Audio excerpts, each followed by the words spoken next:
Finance Committee will come to order. Today, the committee is going to look at two healthcare choices for America.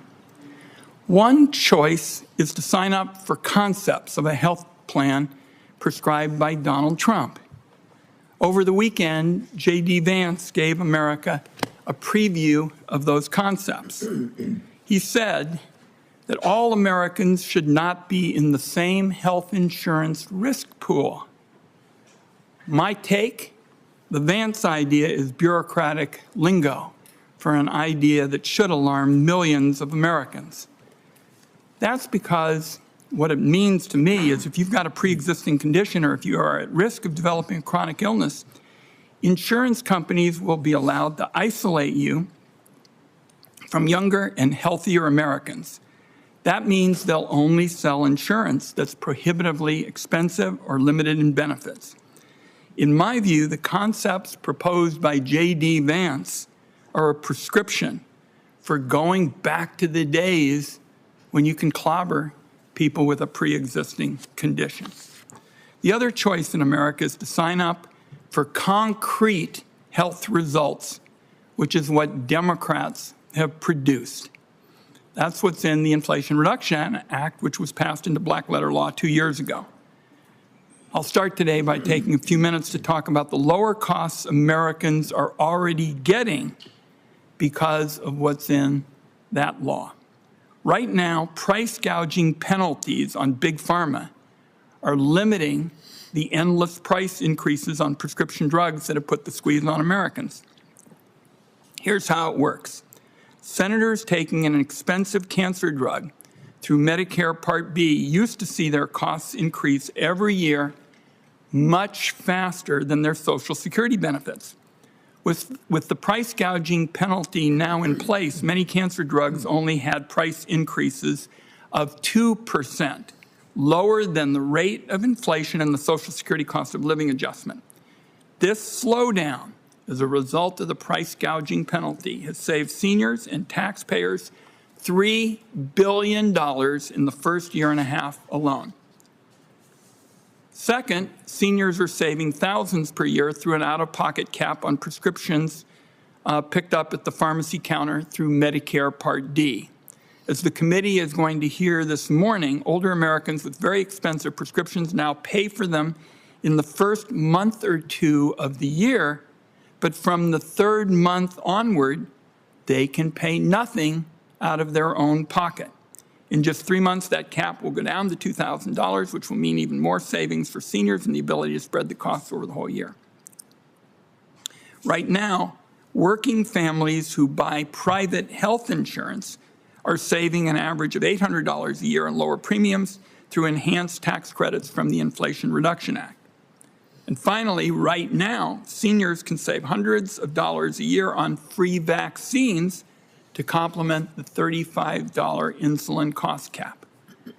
Taking as a whole, and I went through those 4 or 5 areas that give people actual relief in their pocket now, the new law is making a concrete difference in the lives of millions of working families and seniors. These cost-saving measures need to be protected and strengthened in the years to come, not watered down or erased by putting big pharma or insurance companies back in charge. Looking ahead, America has started to witness the biggest change in how Medicare pays for pharmaceuticals in decades because Democrats have taken away big pharma's holy grail, the prohibition on Medicare negotiation. And I won't take a whole lot of time here, but I just want to give people a little bit of the origins of how this happened.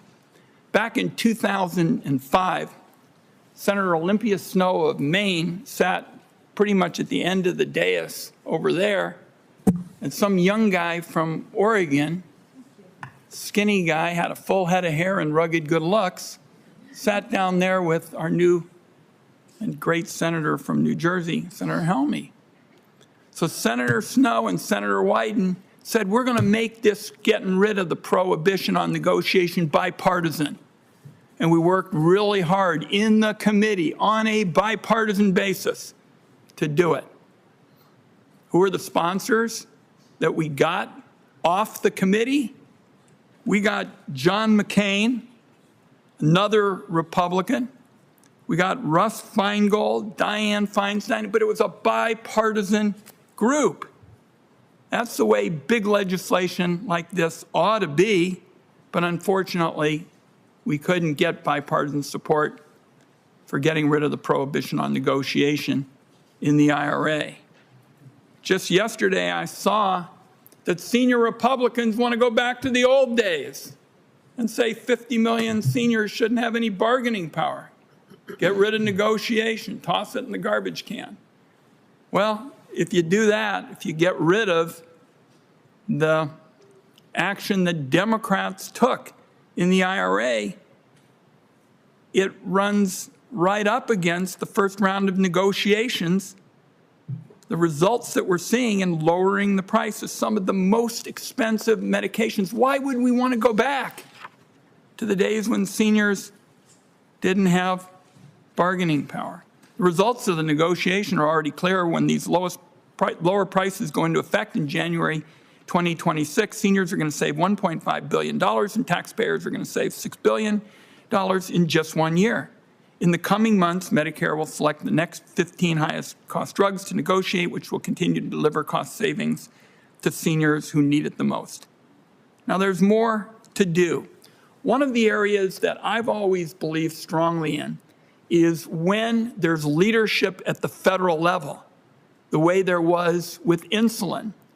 You'll see people in the private sector start going to their insurers and their employers and say, I want the same deal. So we saw a bit of that after the insulin cap was put in place, but obviously there's a lot more to do. So we want to extend those cost-saving approaches in Medicare to the greatest extent possible to the private sector. I feel very strongly about middlemen, and I think when you look at the more than $4 trillion that's spent every year on healthcare in America, all these middlemen with fancy acronyms, we're going to have to go after these kinds of abuses. And I'm committed to doing that because an increasingly large chunk, the $4 trillion that Americans spend on health care each year, is going into the pockets of middlemen. It's not going into the pockets of people who need to pay for care. It's going into the pockets of middlemen.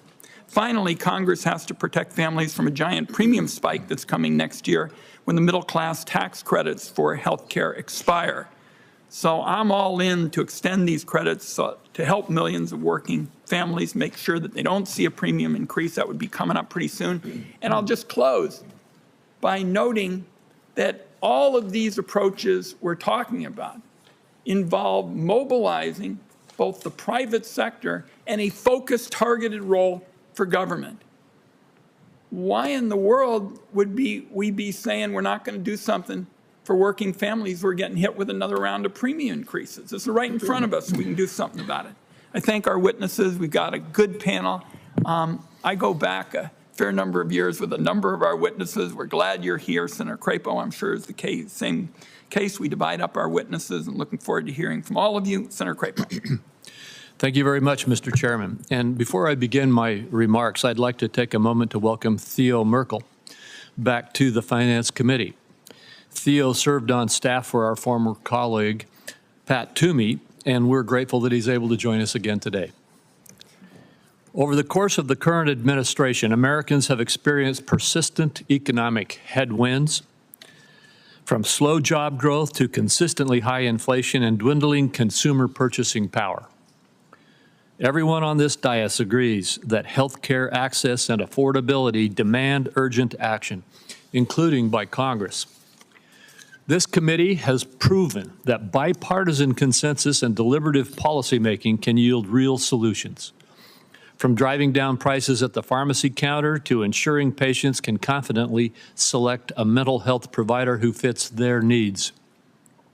Unfortunately, though, the IRA took the opposite approach, advancing top-down problematic program overhauls through a rushed partisan process that sidelined the minority and ignored constructive input.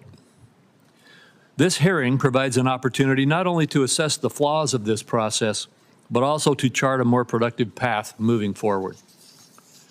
2 years ago, my Republican colleagues and I joined patient advocates, small businesses, and frontline providers in warning of the destructive nature of price controls on domestic manufacturing, drug development, and American leadership on the global stage. The law's results to date suggest we should have struck an even more cautionary tone.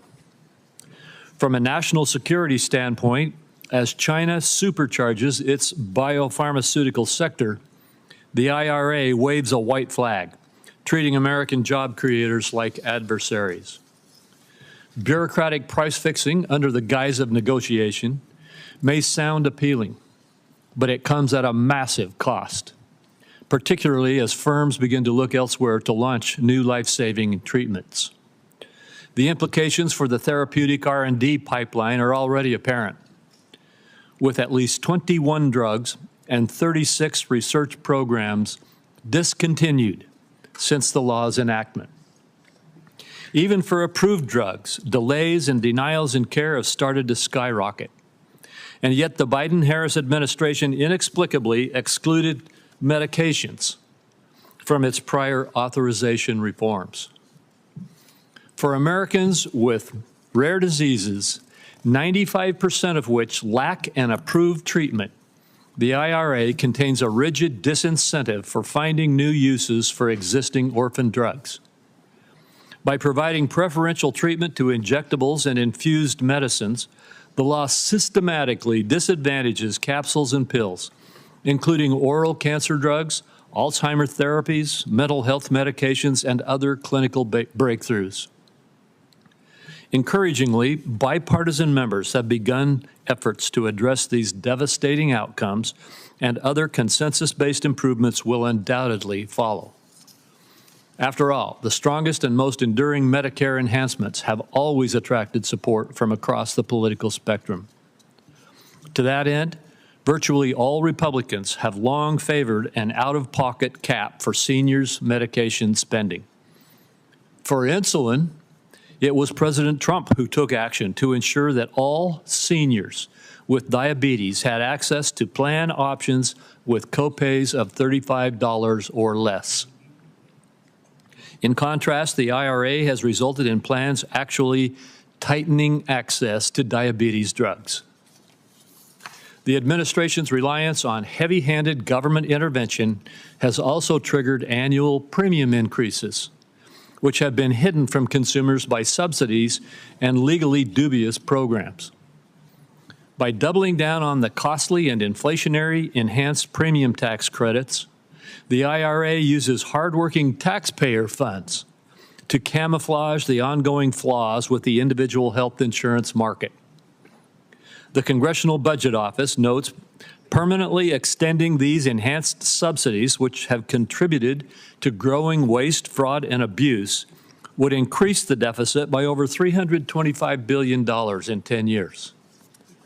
Instead of perpetuating a tax and spend agenda, we can and should work together to improve healthcare choice, affordability, and reliability.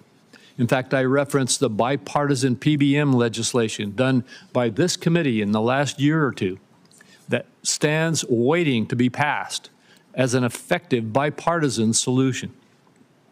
Last year, we demonstrated the capacity to do so, and we should continue taking steps to enact our committee's bipartisan reforms. The IRA, however, misdiagnosed the problem and prescribed bureaucratic, big government, misguided solutions. America's seniors deserve better. Thank you, Mr. Chairman. I thank my colleague, and he and I go back and forth on a lot of these issues. And, you know, of course, the $2,000 cap was something that was done by Democrats. That was not something done by Republicans. And the difference on insulin is when Trump said he was interested in something that would really help seniors, it was voluntary, it was temporary, it was a smaller number of people. So we'll go back and forth on these issues. I understand that there are differences of opinion. I just wanted the record clear on that point that my colleague from Idaho made. Okay, let's go to our witnesses. Ms. Judy Aiken, retired nurse, born and raised in Portland, Maine. She's been battling psoriatic arthritis for years. You know, one of her drugs costs $7,000 a month. We're going to talk about how the efforts that have been made over the last few years have provided actual relief to her. Not something we talk about, not something that's a demo, it's real relief to her. Then we have Kirsten Axelsen, a non-resident fellow at the American Enterprise Institute. We welcome you, a senior policy advisor at DLA Piper, specializing in domestic and international pharmaceutical policy. Previously worked on these issues for Pfizer. We welcome you. Dr. Conti is Dean's Research Scholar and Associate Professor of Markets at Boston University, and with an apology as well to not remembering that we had a Finance Committee alum. Mr. Merkel is Director of Private Health Reform Initiatives and a Senior Research Fellow for the Paragon Health Institute, and a fellow also at the Manhattan Institute who works on the issues we're talking about today. And Jeannie Lambrew, who this committee has worked with often over the years. I want to declare right at the outset, over the years I've gotten good counsel from Jeannie Lambrew, and she recently served as Commissioner of the Maine Department of Health and Human Services and continued to work on these issues that we're talking about for a number of years. All of our witnesses, thanks for being with us today. We'll make your prepared statement a part of the record, and let each of you take 5 minutes or so to summarize your views, and welcome. I know you're going to get a lot of questions here in a minute or two. Ms. Aiken, welcome. Chairman Wyden, Ranking Member Crapo, committee members, thank you for inviting me to share my story today. My name is Judy Aiken. I'm a 70-year-old retired registered nurse, born and raised in Portland, Maine, where I lived with my husband of 47 years. I've been battling psoriatic arthritis and psoriasis for over 4 decades. These conditions have taken a heavy toll on my body, but the financial strain of the medications I need has been equally challenging. 17 years ago, my doctor prescribed Enbrel to manage my condition.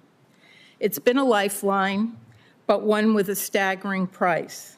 Since its introduction 26 years ago, Enbrel's price has skyrocketed by more than 700%.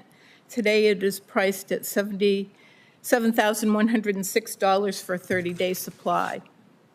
Last year alone, Could you just tell us, so I can make sure I got that, what was the price for a 30-day supply? $7,106. Thank you. Last year alone, I paid over $9,000 out of pocket for just this one medication. The cost was overwhelming. As a nurse, I spent years counseling patients on the importance of taking their medications consistently. But the cruel irony is that I've sometimes found myself skipping doses, unable to follow my own advice due to the prohibitive cost.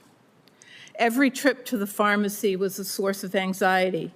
How much would it cost this time? Could we afford it? What else would we have to sacrifice? My husband and I were constantly juggling our budget. We postponed needed home repairs and stopped going out to eat. Then came the Inflation Reduction Act with a glimmer of hope. This year, I braced for another 12 months of expensive pharmacy visits, but after paying $2,150 in January and $1,141 in February, the real shock came in March. I went to pick up my prescription and discovered my out-of-pocket cost was $0 for the rest of the year. I nearly cried at the pharmacy counter, and I'll say the pharmacy staff did too. Even after advocating for the passage of drug price reforms in the Inflation Reduction Act, I was skeptical it would actually benefit me, but it has. And this year, my out-of-pocket costs have been capped at $3,300. And there's more relief on the horizon. Next year, the out-of-pocket limit will drop further, capping at $2,000 for everyone on Medicare Part D. For patients like me who rely on expensive medications, this is truly life-changing. But it's not only the IRA provision that I will benefit from. Enbrel was one of the first 10 drugs selected for Medicare negotiation. After the inaugural round of negotiated prices were released in August, I learned that beginning in 2026, Enbrel's price will be reduced to $2,355 per month, a 67% reduction. These lower negotiated prices come after decades of advocacy from patients like me and represent the first time in Medicare's history that the program has directly negotiated prices with pharmaceutical corporations. These 10 drugs cover treatments for common conditions such as diabetes, heart disease, arthritis, blood clots, and roughly 9 million patients on Medicare will take at least one of these drugs, are projected to save $1.5 billion out of pocket in 2026 alone. It's important to note that the out-of-pocket savings are made possible by lowering prices. We cannot do one without the other. The impact of these changes cannot be overstated. My husband and I can now breathe easier. We're addressing those long-postponed home repairs, and we may even be able to take a trip. But most importantly, I no longer have to choose between my health and financial stability. This is the real tangible impact of the Inflation Reduction Act. It's not just about the numbers on a page or political talking points. It's about people, seniors like me, who have worked hard their whole lives and who can now afford medications we need to live healthier, more productive lives with dignity.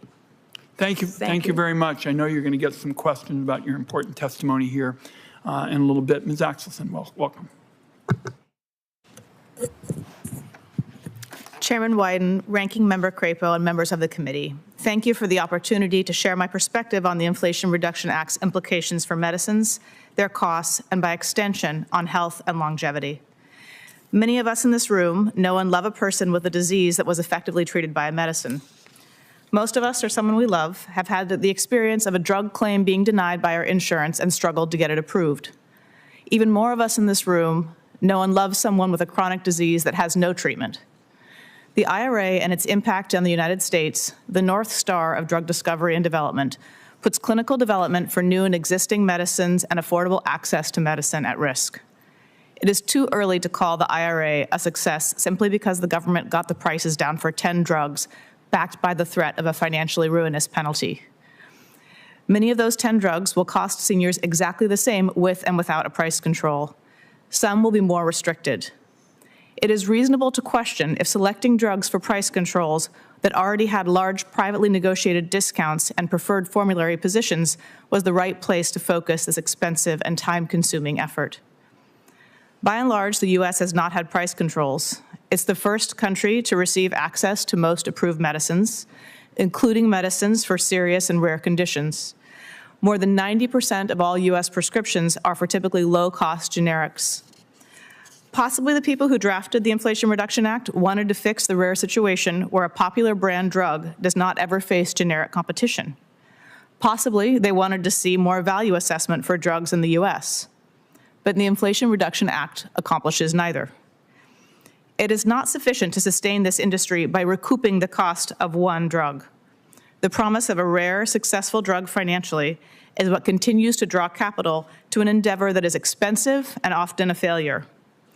When considering whether to invest in the cost of a clinical development program, this decision hinges on two unknowns.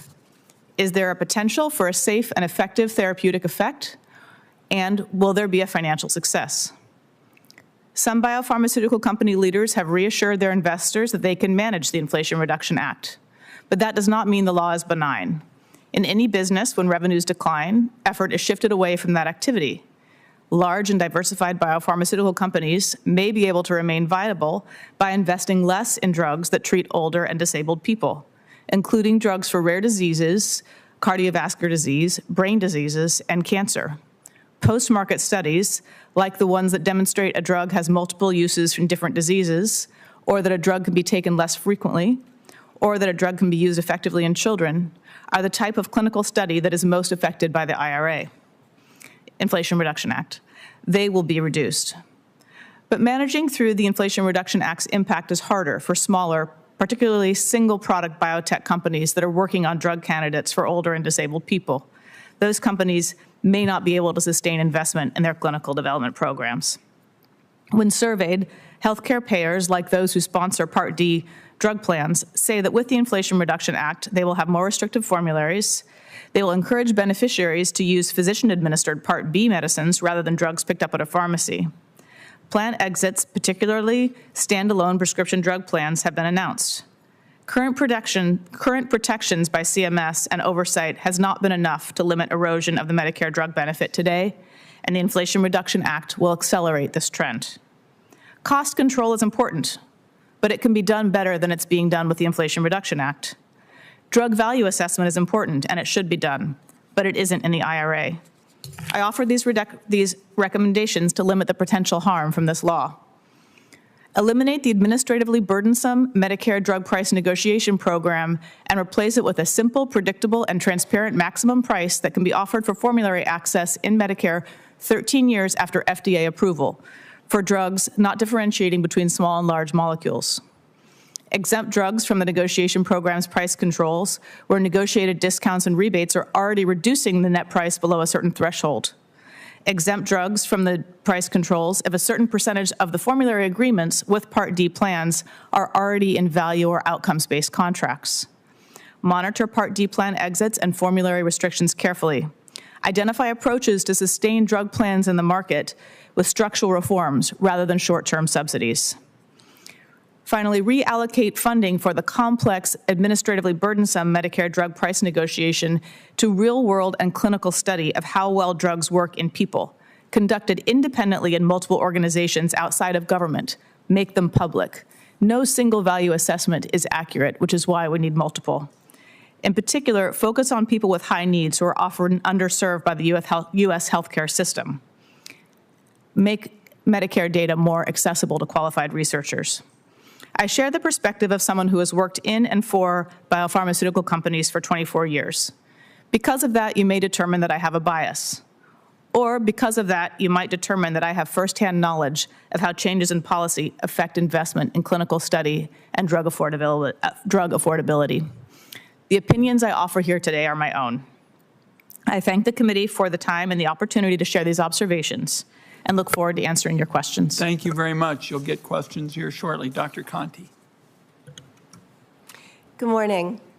I'm Marina Conti, Associate Professor of Markets, Public Policy, and Law at Questrom School of Business, Boston University, and I co-direct the Technology Policy Research Institute there.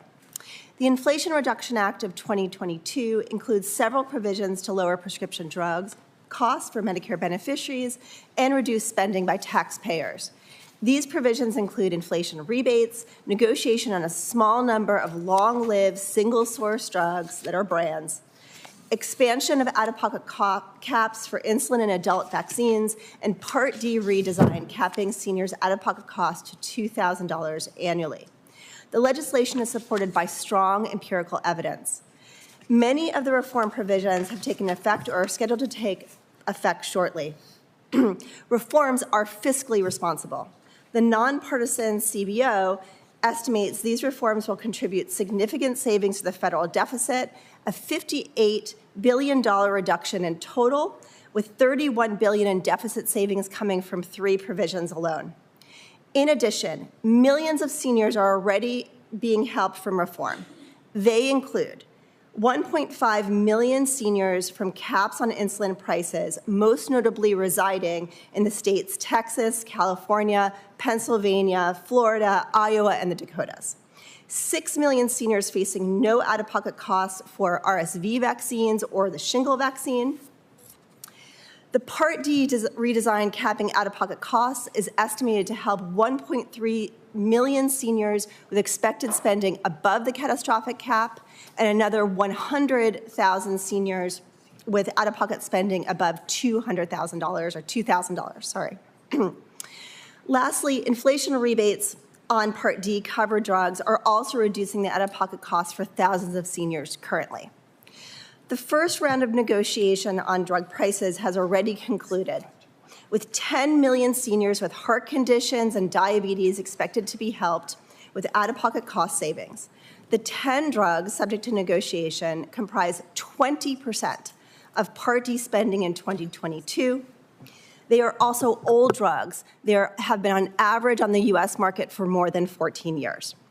A recent analysis from Brookings suggests Medicare negotiation resulted in prices that were 20% lower than what Part D plans negotiated on their own and produced $6 billion in excess savings. Importantly, the biggest savings from the first run of negotiation accrued from several specialty drugs where Part D rebates were actually small due to limited competition. These reforms should increase seniors' access to needed medicines and consequently contribute to better health. These reforms also support innovation in a number of ways. First, by expanding the use of drugs, greater profits in the industry should follow. Second, by creating stronger incentives for long-lived brand drugs to go generic, competition will induce companies to innovate, to grow.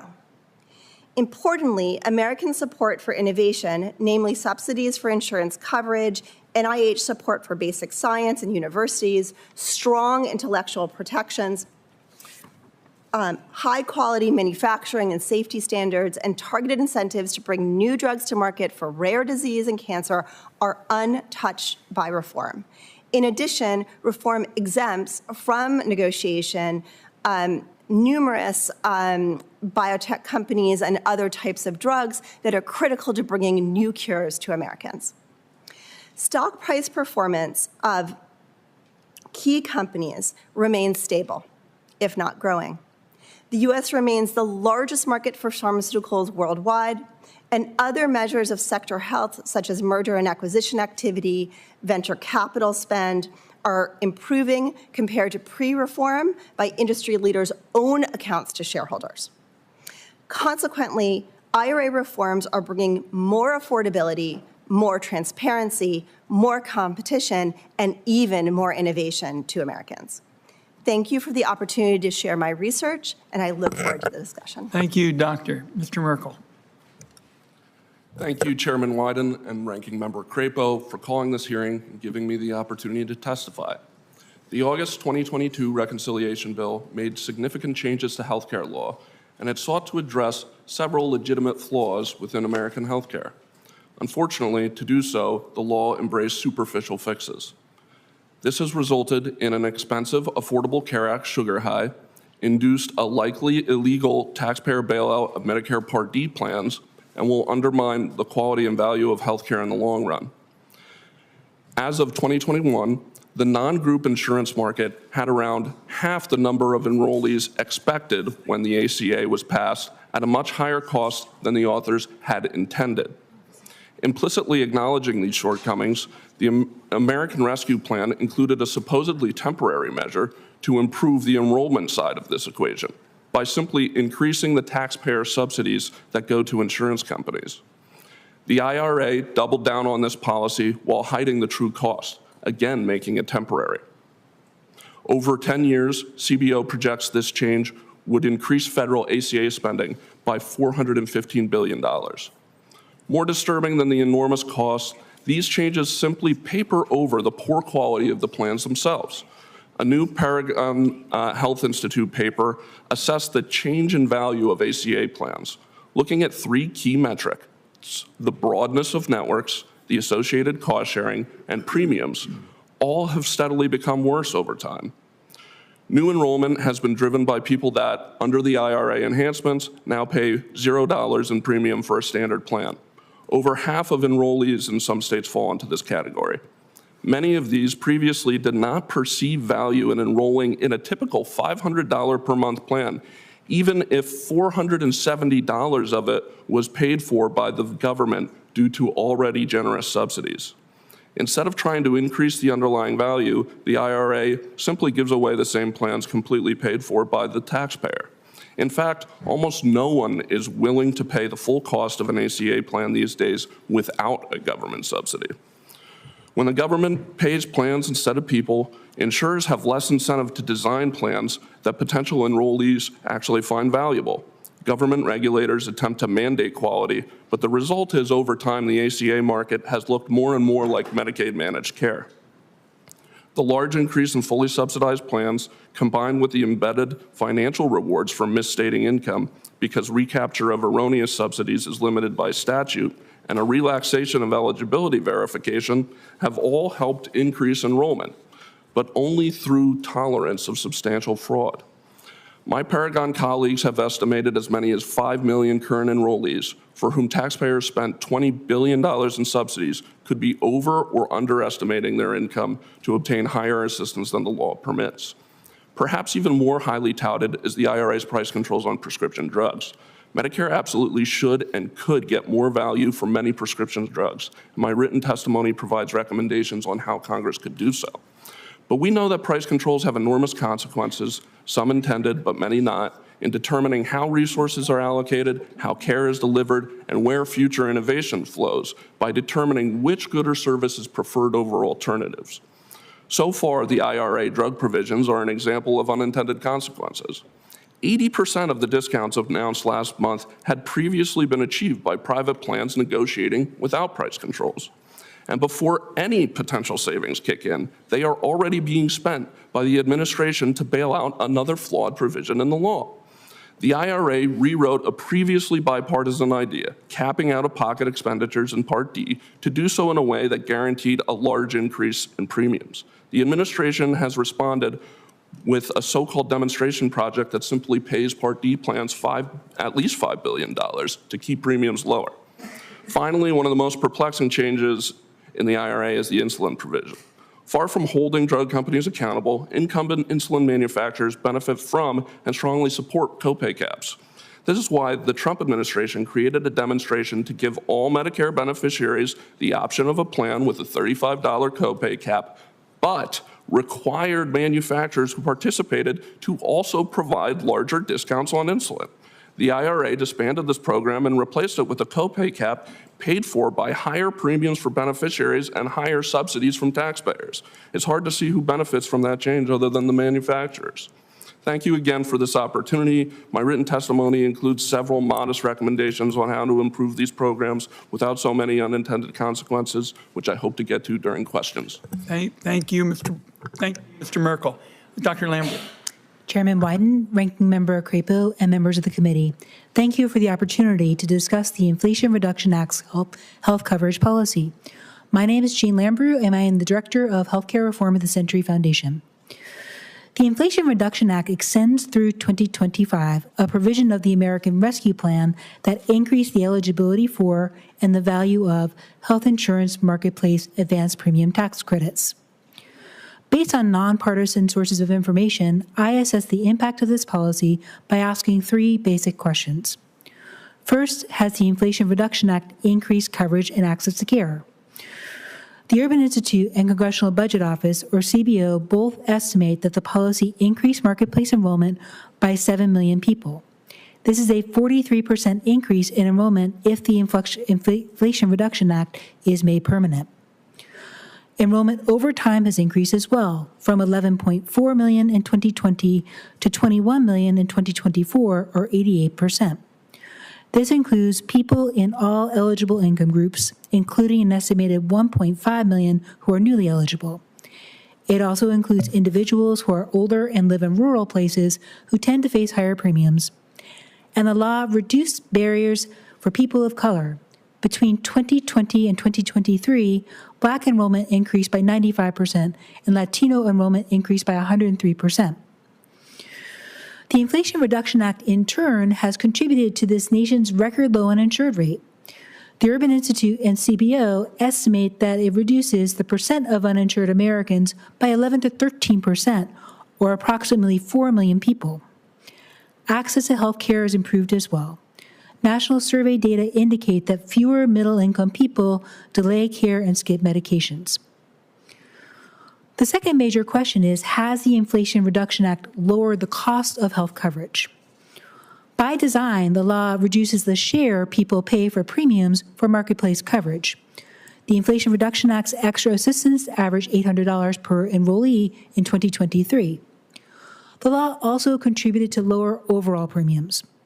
Between 2020 and 2024, the overall marketplace benchmark premium rose annually by only 0.8%, less than general inflation.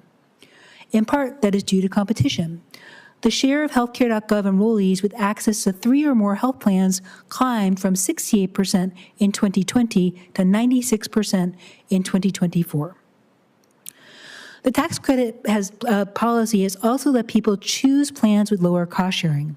Median deductibles dropped by almost half to $400 between 2021 and 2023. Third, has the Inflation Reduction Act's policy been cost effective? One way to answer this question is to compare the federal cost per person of the law to alternatives. The details are in my testimony, but the average annual premium tax credit under the policy for low-income and high-income enrollees is comparable to the federal subsidy for the Medicaid expansion group and the tax break for employer coverage, respectively. This suggests a relatively reasonable public cost of coverage under the Inflation Reduction Act. The law has done so without significantly crowding out employer-sponsored insurance, which remains the predominant source of coverage for Americans. In conclusion, evidence shows that the Inflation Reduction Act's tax credit policy expanded health coverage, lowered premiums, and did so cost-effectively. This, in turn, improved health access, equity, and outcomes. By reducing the uninsured, this law has saved lives. The policy will end, however, with congressional inaction. In 15 months, 20 million Americans will lose or receive reduced tax credits, making the cost of health coverage more expensive. An estimated 4 million people will lose coverage altogether. Without action, self-employed people in all states and small businesses in states like Maine will pay more for coverage. Hospitals and other providers will bear increased uncompensated care. In my long career, few policies have shown such quick, clear, and meaningful results as the Inflation Reduction Act's tax credits. I urge you to continue them. Thank you. Thank you very much, Dr. Lambrew. So where we started is where I'd like to pick up now. Donald Trump talked about the concepts of a health care plan.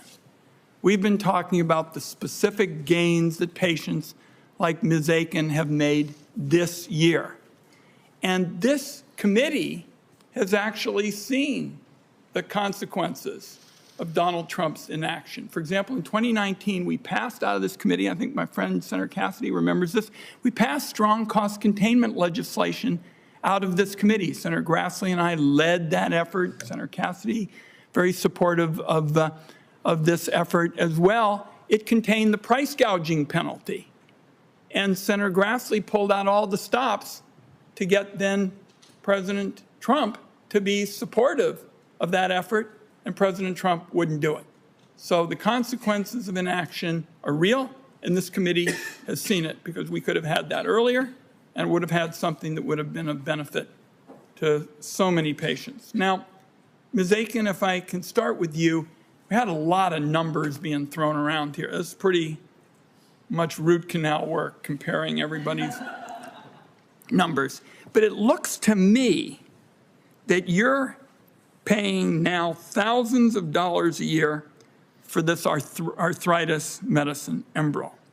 And it looks to me like you have already saved 2/3 of your out-of-pocket expenses.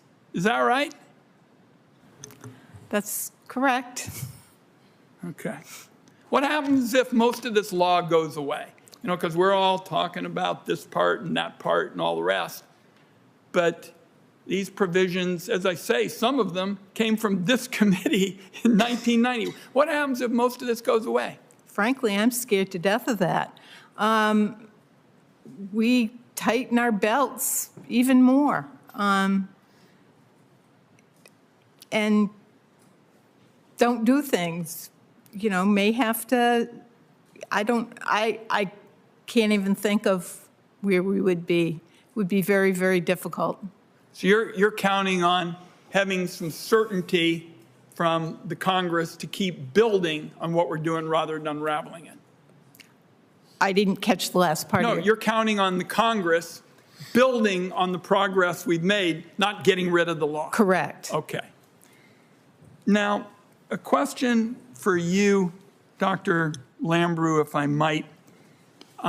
J.D. Vance talked over the weekend about some health insurance jargon And basically, he's talking about changing risk pools. And it looks to me like he, presumably Donald Trump, want to strip out consumer protections by separating out sick and healthy people. This looks to me like what amounts to a de facto repeal of the protections that everybody says they're for around here. Protections for people from being discriminated against if they have a pre-existing condition. What would happen to health insurance for Americans if this Vance scheme went into effect? Thank you, Senator Wyden. We know from experience that having separate risk pools often leads people with pre-existing conditions to pay higher premiums for health insurance, often being priced out of that coverage altogether. What that means for a person with cancer, they can't get their chemotherapy. A person with diabetes struggles to pay for dialysis. And we've seen this story before. People will not get needed care, they will experience worse health, and they could prematurely die. We also know, though, that separate risk pools may seem like a good deal for somebody who is young or healthy, but when they have an accident or an unexpected illness, those plans often don't cover the care that they need, leaving them worse off. I think, Senator, you're right that this policy of separate risk pools, coupled with not extending the Inflation Reduction Act tax credits, would significantly undermine the risk pool, raise premiums, cause more people to become uninsured, cause more hospitals to struggle to pay for that uncompensated care, and effectively repeal the Affordable Care Act. I think you jump-started my next question about keeping those, premium, tax credits. That was something I felt very strongly about. A lot of my colleagues talk about it, protecting working families through the private sector. That's really what these tax credits are all about. This is not some Washington, D.C. Goliath. This is about tax credits in the private sector for working families. How much more are families going to have to pay if this thing goes away? Because it comes up pretty quickly. Sure. Well, I think we know that for families with income or individuals with income between $29,000 and $45,000, their premiums will double. We know that those premiums will increase even more for lower income people, and for people with higher income who are newly eligible for these tax credits under the Inflation Reduction Act, they'll lose that assistance altogether. That's why CBO estimates that 7 million people will lose marketplace coverage and 4 million people will become uninsured altogether. So we're talking about 11 million people who would be hurt by letting these premium tax credits vanish into the vapor. According to CBO, there's again 7 million more people in the marketplace because of these credits that will go away without them, and 4 million people of the 21 million now covered would lose coverage. I should just mention, it's not just families, Senator, it's also small business owners and entrepreneurs. Okay. Senator Crapo. Thank you, Mr. Chairman. I want to pick up on the same concept that the chairman was just talking about, because it seems to me, and this question is going to come to you, Mr. Merkel, it seems to me that what we're talking about here is we have price fixing, which is going to result in a massive growth in premium increases, and then a federal subsidy to pay for the premium increases and claim that it reduced the cost to the person using the drugs.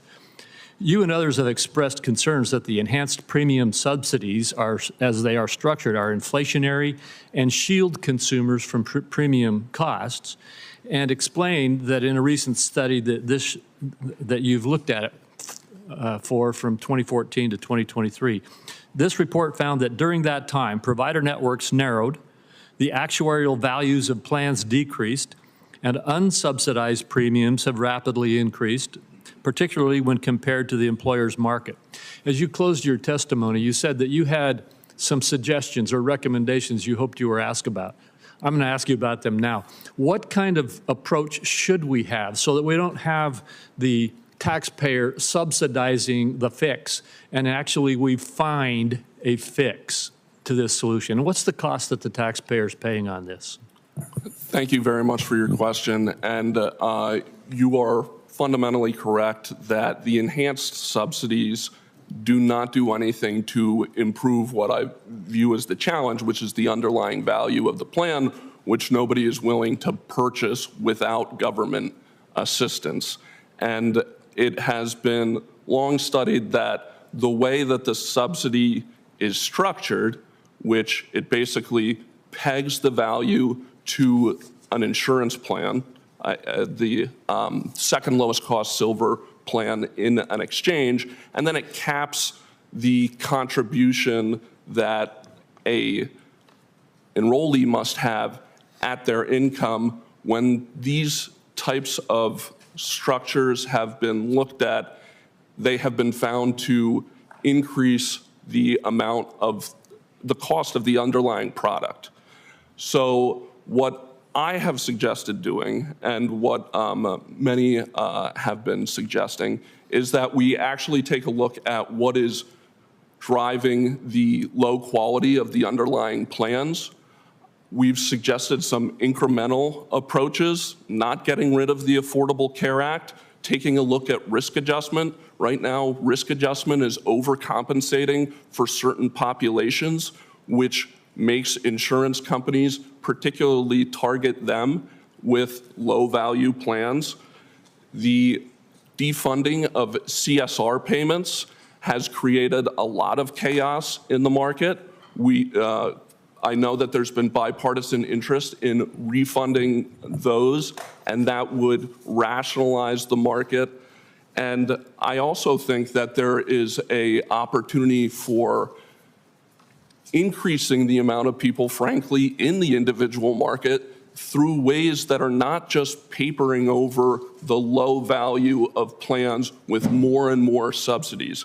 There was a reform by the Trump administration called the Individual Health Coverage HRA.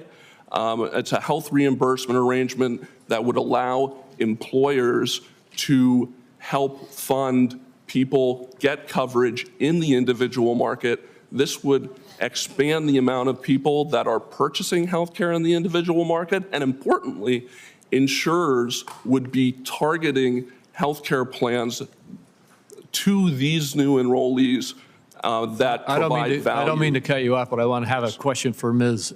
Axelsen here too. But before I go to her, tell me the 10-year figure for this subsidy that we are talking about. Do you know it? The 10-year figure is $415 billion. That's what I thought. Ms. Axelsen.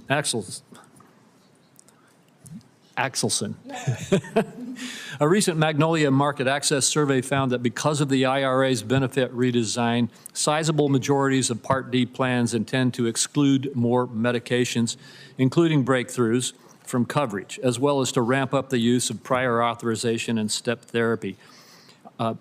In an article you published earlier this summer, you anticipated many of these trends, pointing to narrower coverage, higher out-of-pocket costs for some enrollees as likely outcomes of the IRA-triggered design changes. You went through some really good recommendations in your testimony. We don't have time right now for you to go through all of those, but what steps could you just quickly identify that Congress and CMS should take to ensure meaningful formulary oversight, especially since drugs have been excluded from the prior authorization rule that was finished earlier this year? Thank you very much for the question. First of all, for the drugs that are selected for the price controls, it's not sufficient just that they are on formulary. Being on formulary does not stop a... I'm sorry? Oh. Thank you. First of all, being on formulary, requiring that a drug is on formulary does not mean that there can't be a number of other hurdles placed before the patient, including having to take another drug that they may have already failed on in a prior year to demonstrate that they need the drug their doctors prescribed for them. So to observe the formulary access is not sufficient. It's also to observe whether the plans are requiring non-clinically recommended prior authorizations or step edits to get the drug that a person needs. Also leveraging the data that goes back several years. A patient should not have to prove every year, reprove that this is the right drug for them. Formularies have narrowed over time for a number of therapeutic areas, both in the protected classes and the non-protected classes. So again, it's observing trends over time and ensuring that the drugs people need are there for them. Just because a drug works well on average doesn't mean that it works well for every person. CMS has a rich trove of data and can see which therapeutic classes are the ones where people tend to have to try multiple different drugs before they get the one that's right for them. I'm sorry, I'm going to have to, because my time is Thank you. out, I'm going to have to ask you to please fill out the rest of that answer in your response to some of our written questions. Thank you. Thank you. Good. I'm interested in seeing that as well. Senator Cantwell. Thank you, Chairman Wyden and Ranking Member Crapo, for this important hearing, and thank you to the witnesses for illuminating with your research some of the advents that have happened since the IRA. Very much appreciate that, particularly Dr. Conti, your comments as it relates to the marketplace and the stimulus that it provides for innovation. This, I know from my own data, 288,000 Washingtonians are benefiting from the out-of-pocket cap, and so very much appreciate that. But 144,000 Washingtonian seniors will benefit from the negotiated rate. Now, I don't get, I'm kind of with Senator Wyden here. It does feel a little root canal-ish, all this data and information, but I'm just like, I'm perplexed. I am so perplexed. I don't get it. I don't get what people don't understand about giving the federal government, a big purchaser, the right to negotiate. I'm pretty sure I go to the grocery store every night and it says, here's the price for this, but if you buy 3, you get a discount. Pretty sure I have a major employer in my state called Costco, and the entire model is if you buy in bulk, you get a discount. So the only question is, are there people who don't believe that the federal government, a big purchaser, should have the right to buy in bulk? So I like your research because it shows it isn't affecting. Well, actually, I know a lot of business people that love the bulk concept because why? They can sell more. When we were able to do some things on the Affordable Care Act to allow states to negotiate and buy in bulk, they drove big discounts. And why? Because the private sector stepped up to the plate and said, of course I'd like 100,000 customers or 400,000 customers. So I'm perplexed why someone doesn't believe that giving the federal government. Now, I know, Mr. Chairman, we had this hearing once before, and there were witnesses who basically said, no, that's not a market power. If it's not a market power, how come everybody in the private sector is using it as a market power? We just want the federal government to have the same market power that the private sector uses, and it is a business concept. So I would like to ask you, this Jardiance is one thing that's driving a big reduction for my constituents. Edmonds resident takes that for diabetes, and now my constituent has a copayment over $500 for a 100-day supply. He's considering cutting the dosing, but if we have something to work out here, they might be able to get that at a cheaper rate. Now, why isn't that good for everyone? Dr. Conti. It is good for everyone, put simply. So seniors win by paying lower prices at the pharmacy counter, and we expect adherence will increase and better health will follow. In addition, it is good for pharma companies to have the prices lower. Why? More sales. And with more sales, more revenue is generated. Well, I thank you. I heard your testimony and I realized she's got it. She understands this. And most people in the private sector do too. And that is why they use it. And that's why they discount. Because if you buy in bulk, they get to sell more of their product. The only thing that's happening right now is somebody who's abusing market power are the PBMs. And that's why Senator Grassley and I have tried to take them on over their ability to just throw at the market a price and basically put pharmacies out of business and dictate to everybody. It's not market power, it's market abuse. But thank you, Mr. Chairman, so appreciate this hearing. Heaven forbid Senator Cantwell brings real common sense and logic to this almost incomprehensible subject. And thanks for the good work on PBMs, not just on your committee, but on this committee where we got a 26-0 vote. Senator Cassidy. Thank you. I've got lots of questions, so I'm going to ask you all to keep your answers brief, if you don't mind, please. By the way, I just want to kind of maybe take a little bit of the air out of the balloon about all this savings that we're achieving for everybody. I'll note the Biden administration recently announced a demonstration project for Medicare Part D, giving insurance companies $5 billion this year to keep premiums from increasing. So the policy that we're saying saves everybody money is having to be offset with $5 billion to keep the premiums from going up, which I find kind of an interesting sort of, wait, why are we saving money here?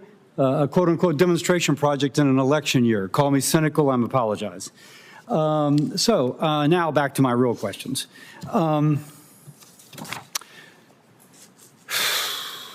Dr. Axelsen and Dr. Conti, I don't know. I'm asking you questions I don't know the answer to.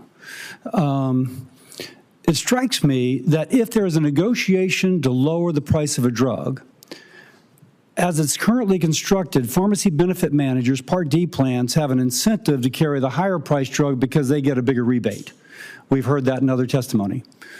So unless we mandate that the lower priced drug be placed on the preferred tier, are we sure that the beneficiary will see the lower priced drug? Dr. Conti, will you go first, please? And again, be brief, please. Thank you.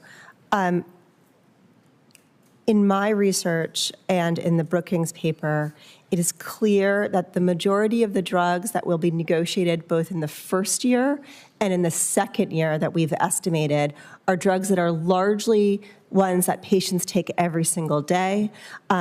Many of them don't have any substitute. So first blush, my view is that we won't see very significant restraints on patients getting access to those drugs that are being negotiated. Let me ask, because I think one of the major drugs being, and I'm a little rusty on what's being negotiated when, is Humira. Now, there are alternatives to Humira, and that's obviously a big margin drug. So would that be a contra to what you just said, that indeed that would be a high-priced drug which they'll be negotiated down, but if it's not, if the new price is not put on a preferred tier, the patient won't see the benefits? That is not my understanding. My understanding is that people are already gaining access to that therapy. And again, physicians and PBMs and insurance companies will not see the benefit in switching patients from Humira to another therapeutic substitute. Another great example of drugs that are already being negotiated are drugs for heart disease. Those are drugs for which compliance with treatment over time is very important to staying well. And again, it's not in the plan's interest or the PBM's interest to switch people over. Dr. Axelsen?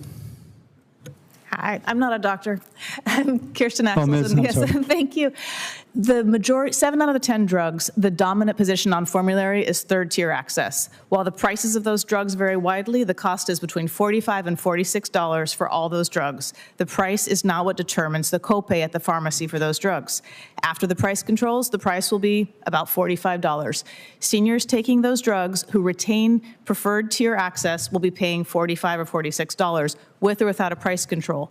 What could be different is the plans may now say, well, I'm not getting the rebates on those drugs, so I'll put up a prior auth or a step edit in front of those drugs and go to a competitor and say, if you want to get in without prior auth or step edit, then I'm going to need a discount from you. So Dr. Conti feels like there's going to be an incentive to maintain, but you're saying at least for new enrollees, and over time that makes a difference, there'd be the incentive for them to switch those patients to a different drug. Or put up a hurdle so that they can get a discount on a competitor drug. Okay. May I just, there is no evidence at this point in time that formularies are switching to— Can you speak a little bit more, a little louder, please? I'm so sorry. There is no empirical evidence at this point in time that formularies are switching patients away from the products that are being negotiated towards higher rebated drugs. I'm not saying that that is not possible, but there is no empirical evidence at that time that this is happening. Okay. Let me go to something different. Dr. Axelsen, and maybe I'll come back to you as well, Dr. Conti. The separate expiration date for small molecule versus large molecule. And Dr. Conti, I think you have indicated there's no evidence that that's made a difference in investment. But my staff just gave me something, which now I can't find, of course, which shows that if you look at small molecule whose market is principally Medicare, that there is a demonstrable decrease in investment for those drugs. Whereas if it's typically going to be in the commercial market, that's where you've continued to see increased investment. Now, and intuitively, if you are near term of bringing to market, you're going to bring it to market even if they've just shortened the patent half-life or the patent life from 12 to 9. But it would make a decision in the initial investment, which there again may not be empiric evidence because it's just now. So, Dr. Axelsen, we take a shot at this first, and then I'll go to Dr. Conti and then Mr. Merkel. It's well established that the size of the financial reward is related to how much is invested in this endeavor of clinical study. It's very unlikely that most drugs get developed, that they're successful. And so there's an expectation of, the expectation of profit affects how much is invested. So yes, if there's less likelihood of financial reward, there's going to be less investment in small molecules. Just intuitively and law of what gravity. we've seen. Excuse me, Dr. Conti, because he's about to gavel me down. Dr. Conti. So there is not empirical evidence to support that small molecule investment is shifting out. If anything, the science is ripe for more development of those new drugs, whether they be in the ADCs or in other categories. While I agree that the IRA does shift incentives for innovation, we are not seeing significant declines in innovation, which is what had been the pre-reform concern. Okay, I'm way over. Mr. Merkel? I would just say that this is a classic issue with price controls and the incentives that they create, that there will be resource allocation based upon the price controls and not where necessarily there's value in the market. Thank you for your indulgence, Mr. Chair. I thank my colleague, and he knows I want to work closely with him on these issues. I just want to make a note with respect to this transition to the program that my colleague talked about. I was one of the 11 Senate Democrats who voted for the George W. Bush prescription drug effort. And I took an amazing amount of heat as a Gray Panther who voted for it, but I thought it was time to get the program started. And the Bush administration wanted a demo to make sure you could stand up Part D. And I thought it was a persuasive argument. It's exactly the same thing that's going on now. We will continue the discussion. I see my colleague wants to come back briefly if he does, but I want him to know the conversation will continue. But as one of the 11 Senate Democrats who voted for the George W. Bush program, they needed some help standing it up, same thing. I appreciate that. Thank you for the opportunity to briefly reply. Under George W. Bush, there was truly an unknown of how it would be received, whereas there's actually the known of what it's going to do to the price. Same demo authority. We'll continue it, and we'll continue the discussion. Now, Senator Grassley is going to be next, but I'm a member of the Senate Select Committee on Intelligence as well. So I get access to a lot of secret information. My friend Senator Langford is here. I'm going to disclose something now, and that is it's Chuck Grassley's birthday.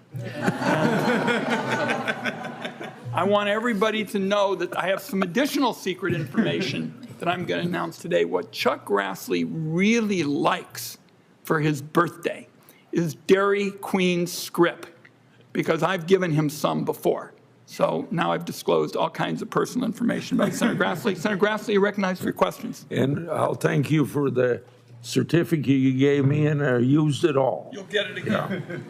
Yeah. Before I ask my questions, I'd like to make a brief statement about PBMs.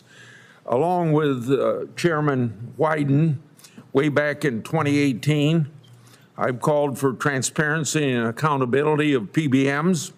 We know PBMs are getting away with shady, anti-competitive practices that are costing patients more and taking a toll on rural drugstores. The partisan reconciliation law did nothing to address the powerful prescription drug middlemen driving up drug caucuses in this Congress. 4 Senate committees have, including this committee, have advanced bipartisan PBM bills All 4 of these have garnered the support or co-sponsorship of 68 senators. So there's no reason these bills should not be advanced. In July, the Federal Trade Commission released an interim report confirming my concerns about concentration and possible anti-competitive behavior of this industry. I've introduced the prescription pricing for the People's Act, requiring FTC to conduct this PBM study and report back to Congress within a year. The Senate shouldn't waste any more time in taking up this very important issue. So, Mr. Merkel, I've got questions for you. In July, the administration announced cost-shifting plan to hide the negative impact of partisan reconciliation bill prescription drug prices.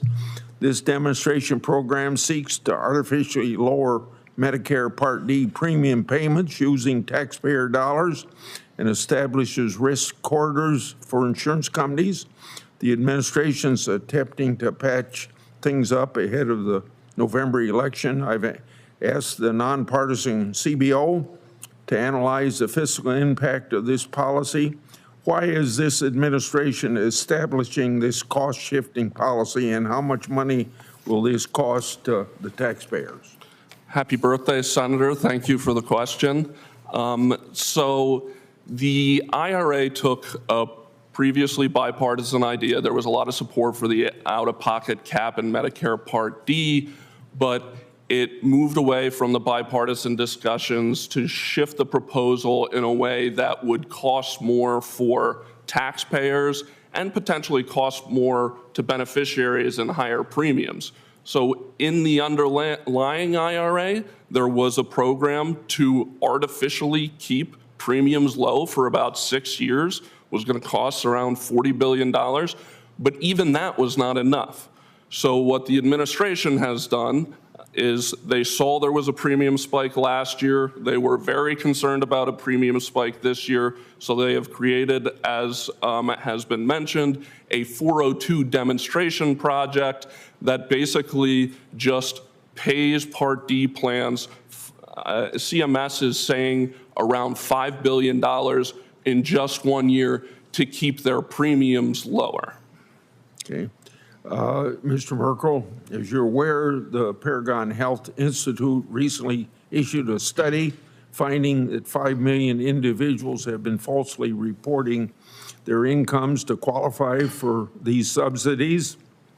This overestimate of income comes with a price tag of $20 billion just this year. July 1, I sent a letter to HHS asking controls the agency has in coordination with the IRS to stop this abuse of taxpayer dollars and what they're doing about it.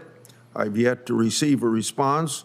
This is my question. HHS says it's working to combat unauthorized and fraudulent activity in Obamacare. Should we believe that they're accomplishing that? Well, I believe that they have some concerns about fraud. There are obviously good people over there. However, there is no sense that I can tell that they appreciate or are willing to be forthcoming about the potential magnitude of this. They have announced that they are going after roughly 200 brokers. There absolutely is some activity where unscrupulous brokers are switching because of very, very lax program integrity controls, people into plans without their knowledge. However, this is just the tip of the iceberg. I appreciate your interest in pushing them for more answers on this because, frankly, I think that they likely announced that minor action and hope it blows over. Mr. Chairman, I'll submit questions for answer in writing.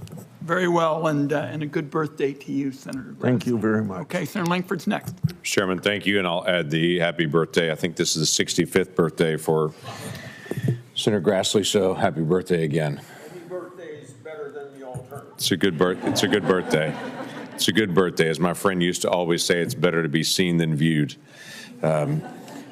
Y'all, thank you for the testimony today and the conversation on it. The price fixing conversation has been a common conversation. Obviously, Vice President Harris is recommended price fixing on all grocery prices to be able to manage the prices of inflation, as the IRA did price fixing for medications and picked certain medications to be able to go after. I appreciate your testimony, Ms. Aiken, on Enbrel in particular, because that is one of the frustrating drugs that's out there that, quite frankly, Congress needs to act on two different big issues. One of them is the patent thicket that's been out there. It's been out there 30 plus years at this point and continues to be able to just change slightly on the way it's actually delivered to be able to protect its patent, to be able to keep it from actually getting a generic or biosimilar opportunity.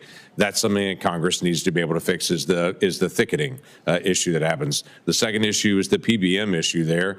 They've been able to benefit greatly from huge rebates that they're actually given to be able to maintain their market. The PBM piece is a piece that we brought up over and over and over again. This committee has spoken out on. That bill has not been brought to the floor. It is a bipartisan solution to be able to deal with at least some of the PBM issues that are out there, to be able to try to give not just prices on 10 drugs that the federal government selects, but to give greater competition on thousands of drugs that are out there. And so I think the solution doesn't need to be doing price fixing on 10 drugs. It needs to be, how do we get greater competition for all drugs that are out there, and to be able to push back on that. So let me just ask a couple of questions. Ms. Axelsen, you brought this up several times on the issue of local pharmacies, of access points, and of also this issue about the PBMs. What is it that needs to be done specifically in the PBMs to try to bring down prices and increase competition for not only pharmacies, but for access for drugs in particular to consumers? I think a number of these policy reforms are under consideration, but it's ensuring that the significant discounts that are offered on these medicines are passed through in some way to reducing the cost sharing for patients. When a drug company goes to get access for a medicine, the incentives are not in place for a cheap drug to get access. A drug with a high list price and a big rebate is what can get access on a formulary. And those rebates are not always passed through to the patient at point of sale. They may reduce the premiums, but they don't necessarily reduce the cost of the drug for that patient. Yeah, and it's been our frustration that we've not been able to get that PBM bill to the floor, actually, and it's something that we've got to actually get a real vote on to be able to move this out of this committee and actually to be able to get that moving, because there are a lot of our independent pharmacies and, quite frankly, every single consumer that will benefit from action on that. One of the challenges on the IRA bill in particular, as I've talked to some of the different drug researchers out there, is a declining number of drugs that are going to go into research or into research for additional purposes. The IRA said if there are multiple different uses for this drug, they're a candidate for it. So if it's a single treatment issue, there's no incentive to say, will it also work for another drug? I spoke recently with a researcher that said, we think this drug will work on a different type of cancer, and this one in particular, but we're holding on it because we don't know what the price controls are going to do long term, and we're trying to figure out the next step on that. We've seen this on the research. CBO estimated that there'd be about 15 drugs that would not come to market in the next 30 years, but according to the latest tracker, there's already 21 drugs that have already backed off. No, it's not in the next 30 years. That was in the first 2 years on this. So just in your own research on this issue, are we about to limit the number of drugs coming to market? What are you seeing in the R&D side of things right now in the the clinical trials? The most efficient type of drug development is finding a new use for an existing drug. It's cheaper, it's faster, it relies on existing safety and efficacy data. That's exactly the kind of drug development that is deterred by this law. A significant portion of drugs for cancer, for rare disease, for cardiovascular disease, for HIV are studied in the post-market context. If you felt that price controls were the right thing to do in Medicare, you could not have designed them in a worse way. This is encouraging inefficient drug development, and it needs to be reformed so that the price control is affecting true market failures, not the most efficient and effective types of drug development. Okay. Thank you all for your testimony on this. This will be one of those issues that Congress has got to continue to be able to act on the PBM bill. that we're all pushing to be able to get it out there. We've got to deal with the patent thicketing that's been an issue for a very long time, and we've got to get what we're not talking about today as well as the ingredients that are coming from China and the competition on generics that we've got to be able to make sure that we're protecting. That's another issue that this committee has got to be able to take up to protect lower prices for seniors. Yeah, I've very much enjoyed working with my colleague on the PBM, issue. And just a quick update. I want everyone to understand, as chairman of this committee, I'm going to do everything I can to get the PBM legislation up during the lame duck session for a couple of reasons. First, my colleague is right. It's important. This is going to save money for seniors, and it's going to save money for taxpayers, A. B, I believe that if we get it through in the lame duck session, President Biden will sign it.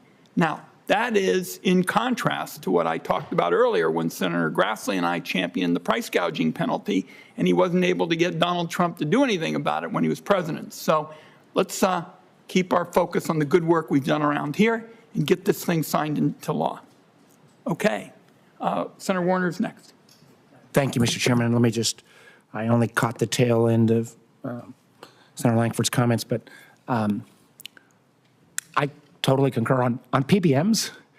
It's tough to find a spot or a place in the healthcare delivery system where there seems to be such uniform consensus of what might have been a good idea 10, 15 years ago in terms of managing the pharmacy benefits has turned into a beast of its own. And boy, oh boy, I think it could be a place where we put a huge bipartisan win on the table. And please count me in on any way I can help all involved in that.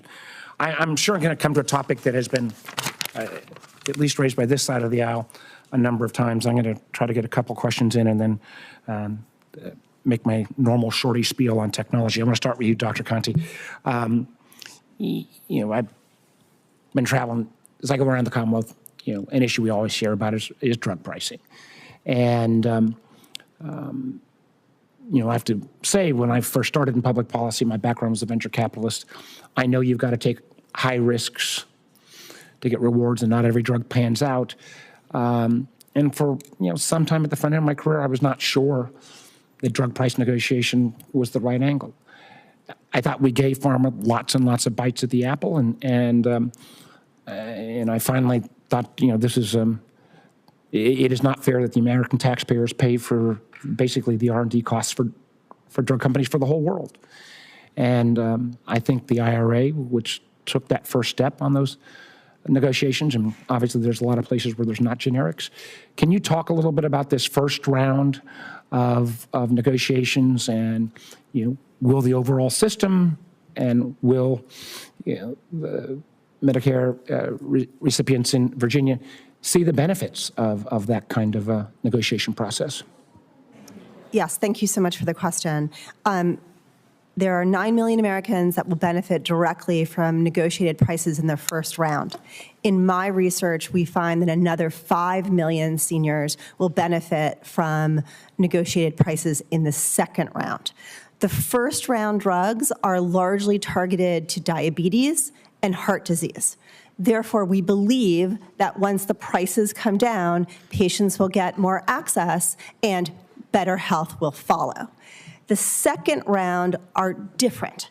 They are largely targeting drugs in specialty classes, including cancer and other immunological conditions. And here again, those drugs haven't had the benefit of competition. There are limited rebates on those products. And therefore, when negotiation takes effect, seniors will benefit from lower prices. We will all benefit from lower prices. And indeed, even commercial insurers will benefit from lower prices, because once that price is set transparently, other plans will likely follow. I agree with that. And I also, one of the real life experiences that made me change my position from business guy Mark Warner, or even maybe Governor Mark Warner, to Senator Mark Warner, is, I've got a daughter type 1 diabetic, and she's been almost literally we're over 20 years of that, and I've seen, luckily, my family's able to take care of this, but the cost of insulin go up dramatically, and if there was ever a case in point, insulin, which Mark, I think there's something wrong with your mic, so try speaking right into it. I want to hear this. rarely do you ask that you want to hear every word, every scintillating word. All right, the point is, I got a kid with diabetes. I live firsthand the five-fold cost increase, threefold cost increase I saw just during the tenure of her illness. I think what we did in IRA and on bringing down insulin costs, last year I brought a 94-year-old young constituent to the State of the Union, Marguerite Bailey Young from Fredericksburg, Virginia. It was living proof. Her insulin costs had come down, and I do think, that was the point of the spear. I do hope these next rounds of negotiations will continue to show those kind of benefits. I applaud what we've done. I also, and my colleagues have heard this from me again, but there is no field that has had more promises of technology transformation than healthcare, and we're about to see whether it is in drugs, in procedures, in wearable and devices. We're about to see artificial intelligence totally transform healthcare technology use at another iteration. At some point, Mr. Chairman, we got to make sure that we hold some of these savings accountable, because unfortunately what we see is we bring in all these new procedures, bring in all these new devices. They all promise, yet overall healthcare costs go up. This is a thorny problem. One of the reasons I was a little bit late, I had Pecori's, the director of Pecori in. That's not their domain, but trying to make some data-based analysis is something that I think on a bipartisan basis we would be better served if we had those tools. And I know as we get into our tax discussions next year, how we frame some of these debates before we get to rates, I want to keep pushing this notion of technology transformation in healthcare, how we actually recoup some of that. Let me say here, I want to work with you on it. I think this is extraordinarily important. It hasn't gotten enough attention. Thank you, Mr. Chairman. Senator Helmy's next. Thank you, Chairman. As someone who spent nearly a decade working in healthcare and helping run the most diverse state in the nation, I'm going to focus on access. And I applaud the work of our chairman in this committee. The resources that provided by legislation that came out of this committee has increased access and allowed for healthier communities that become more innovative and economically viable communities. And I'll spend some time on that as well. But it also allowed states like New Jersey, where the Murphy administration was able to take the resources provided by the chairman and the members of this committee, expand on them to provide more access and more care, which has led to increases in insured populations and in healthier communities. Dr. Conti and Dr. Lambrew, if I may, you both have extensive leadership experience, and I'd ask you, with your studies and advocacy in healthcare access across diverse populations, as mentioned, we're the most diverse state in the union. Give me the impact, please, of the IRA financial resources on healthcare access for low-income communities, communities of color, and migrant communities. Specifically, if I may, Dr. Conti, as I think policymakers spend a lot of time talking, there's been some conversation on committee about the costs input, but not the economic viability that comes with long-term healthcare access and affordability, both on a physical well-being of a community and the economic well-being of a community. Thank you. Yeah, thank you so much for your question. With lower prices of prescription drugs, not only do seniors in general benefit, but seniors of color benefit. Communities that are low income or low middle income directly benefit from IRA provisions. In addition, we expect when people are not choosing between paying for their medicine and paying for groceries or rent, that adherence to therapies that are effective and that are cost-effective will go up, and therefore better health, better control of diabetes, better control and treatment for cancer will follow. And I would add that we do know that lacking health coverage is one of the major causes of health disparities by race and ethnicity. So in the marketplace, what we have seen is a tremendous growth in our Hispanic, Latino, Native American, across the board, populations that historically don't have employer-based coverage, have been left out of the system. The tax credits in this policy, the increased choices that have resulted, have allowed those individuals and communities to come in, get covered, and we do know that having coverage increases preventive services use, helps people manage chronic illness better. It prevents all-cause mortality, and going back to those community effects, it means that that family may be able to afford childcare. They'll be more food secure. They may be able to afford rent. So we know that there's significant impact of being insured. There's 2 decades worth of research on this. Thank you. Dr. Lambrew, if I can stay with you, as I mentioned, sort of the economics of this, access is also a critical element to any innovation economy and a growth of economies, specifically when you talk about the startup of small businesses. If you could you speak to the impact of these subsidies on innovation and entrepreneurship, maybe with some specifics on expected growth if we're able to make healthcare more accessible and more affordable? Thank you. Absolutely. I think one of the untold stories of the Affordable Care Act is exactly that.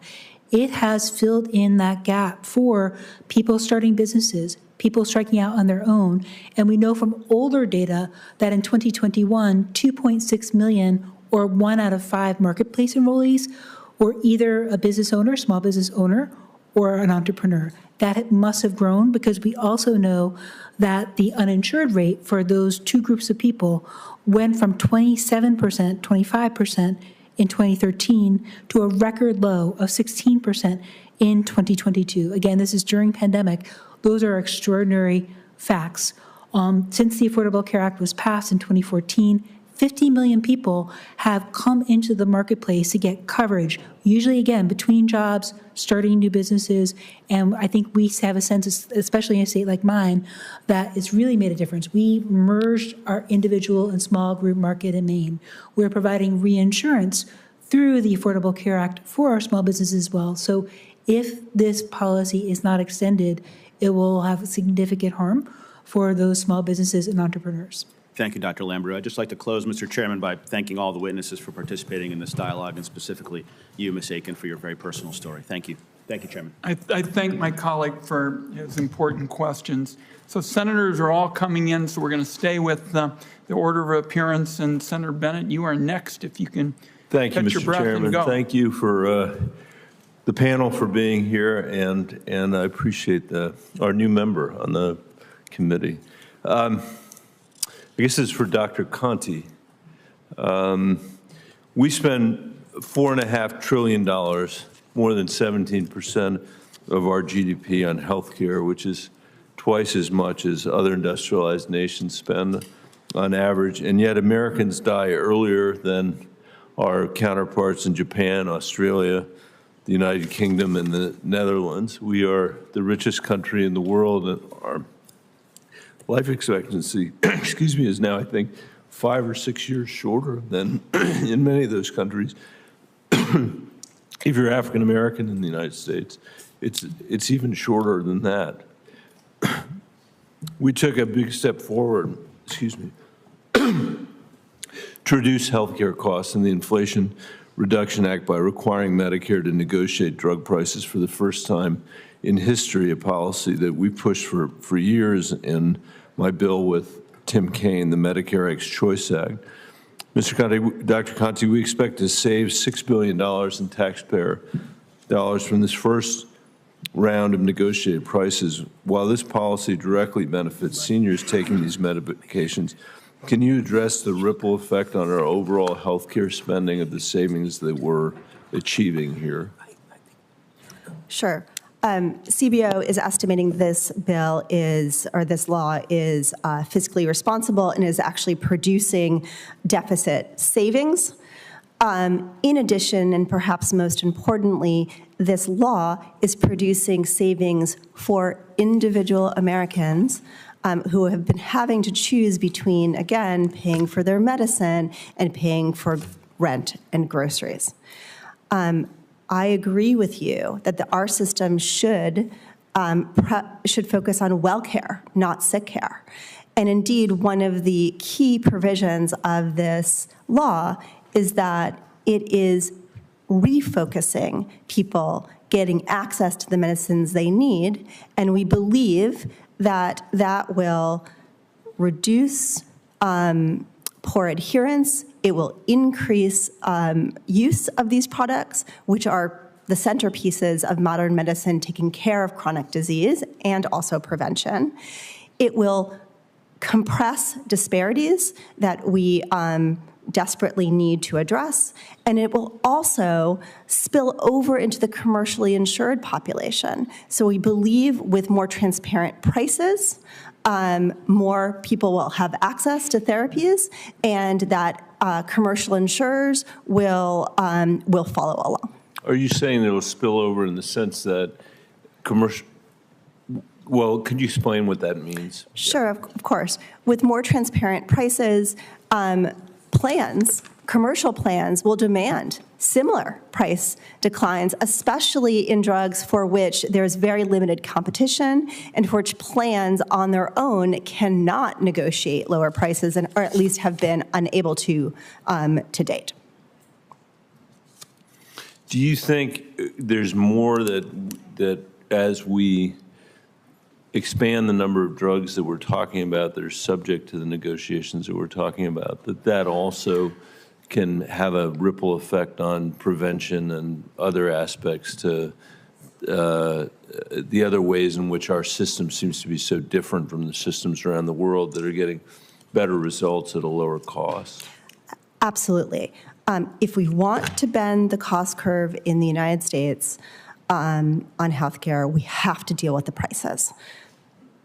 It's really that simple. What IRA is doing is trying to focus on getting the prices of drugs down, both for taxpayers, but also for Americans at the pharmacy counter. And that should, again, lead to better chronic disease management, more uptake of preventive products such as vaccines, and indeed we're already seeing more uptake of RSV vaccines and with shingles vaccines as well. It is, Mr. Chairman, it's still, I'm finished, but it's such a puzzle to me that there are people here that wanted to vote and did vote against this legislation. I don't understand it. I don't know how anybody in America would want to go home to their constituents and say, I voted against capping the price of insulin. I voted against having Medicare finally negotiate these drug prices on behalf of the American people. I voted against the completely unrestrained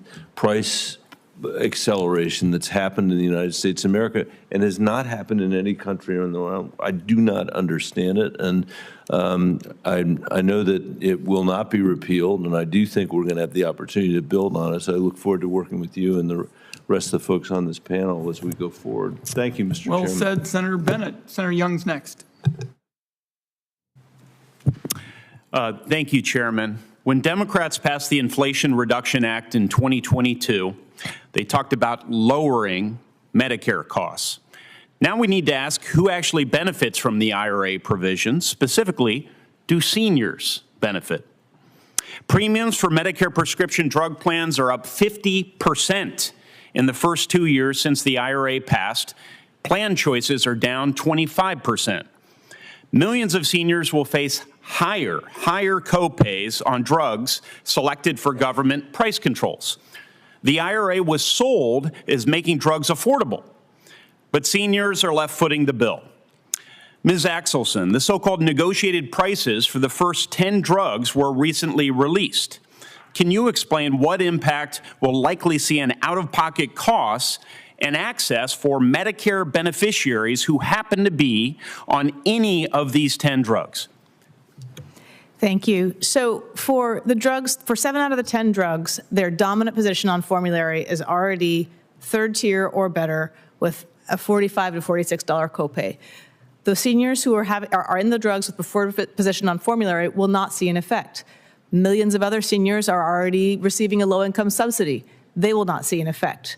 For the seniors who are taking, or disabled people who are taking a specialty drug, they have a $2,000 out-of-pocket cap, whether or not that drug has a price control or doesn't. So they will all pay $2,000. They will not see an effect of the price controls. Some of that savings is accrued to the federal government. Some of that savings is disappearing because premiums are going up.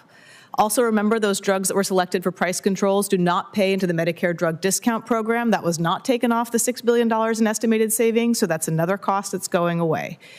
So for people who are satisfied with the government setting prices, I guess that's a benefit, but a lot of the benefit is not accruing to the seniors from these price controls, and there are better ways to come up with the money for the out-of-pocket cap. So, Ms. Axelsen, thank you very much. So who actually benefits? Who benefits, cui bono, from the drug price setting provisions?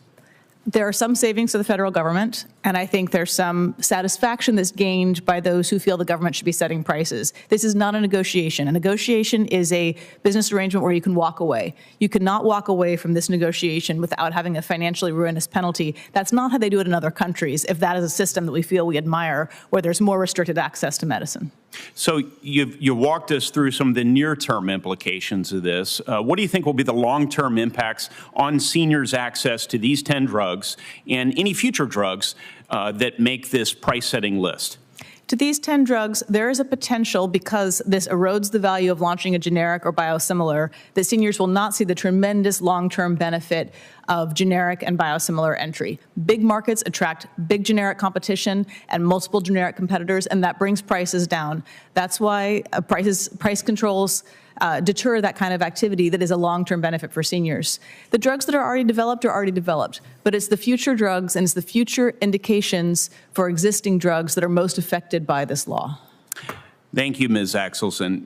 Ms. Axelsen, I know there is bipartisan concern on this committee, bipartisan concern about drug shortages. It's good that there's work underway to address harmful contracting practices that focus singularly on price. In many cases, manufacturers are ceasing to produce certain very low-cost drugs because reimbursement is too low to remain financially viable. Now, under the Inflation Reduction Act, passed with all Democrat support, manufacturers who seek to increase prices on these drugs so that they can continue to produce them will be charged a penalty for those increases. This will only exacerbate the downward spiral and lack of availability. Ms. Axelsen, should special consideration be provided to drugs in shortage and exempt them from price inflation penalties and include other categories of medicines prone to shortages like generic sterile injectables to ensure that they continue to be produced?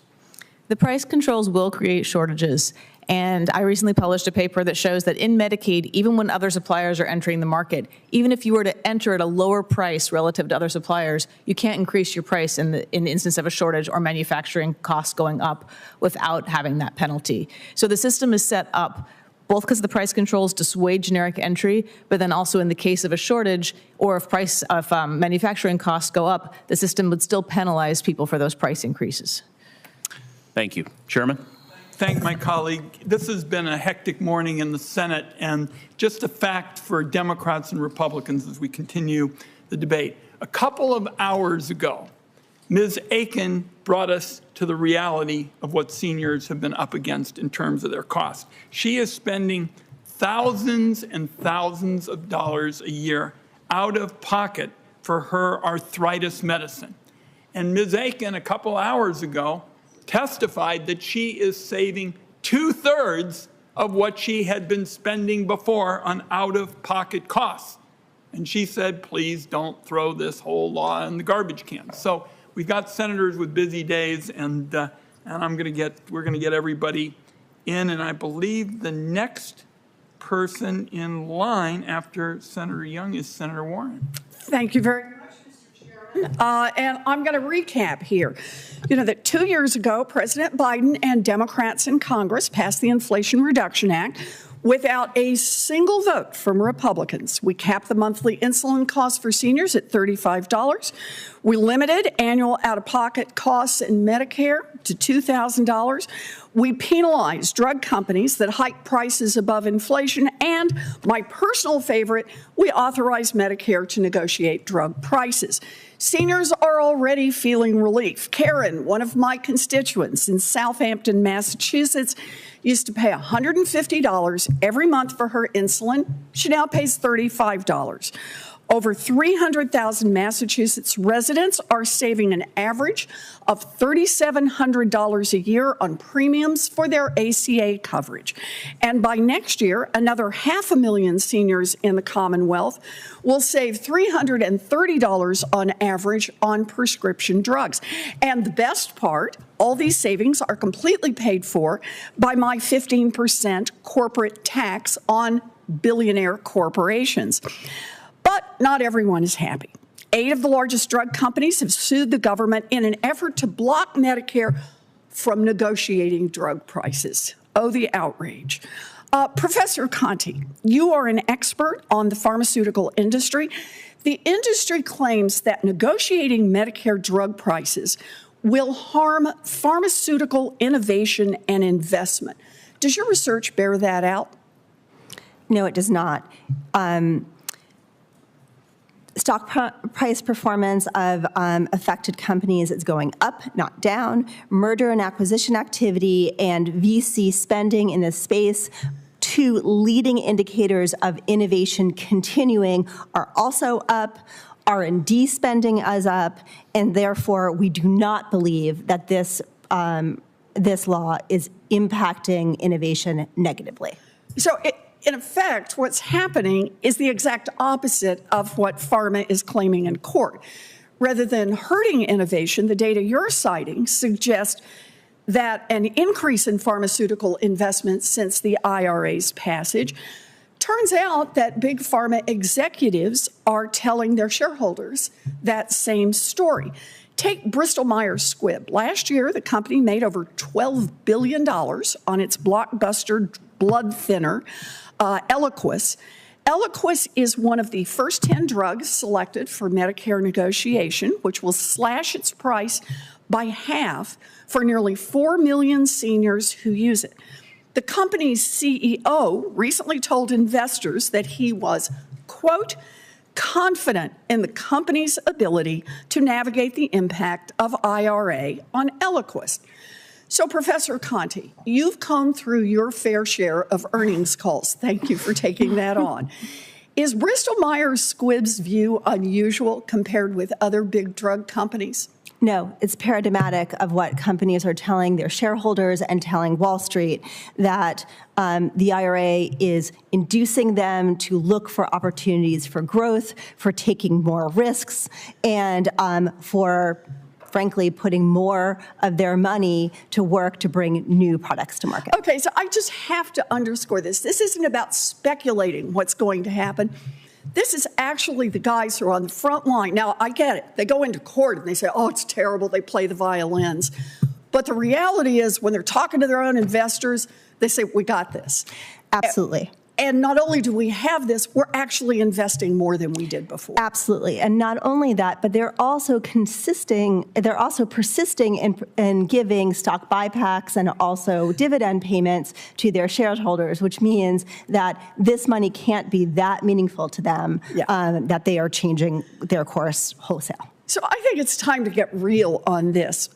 Giant drug companies want Americans to believe that charging fair prices for drugs will jeopardize innovation. And let's face it, those same companies have underinvested in research and development for years. But what they're saying publicly and what they're saying to their investors just doesn't match up.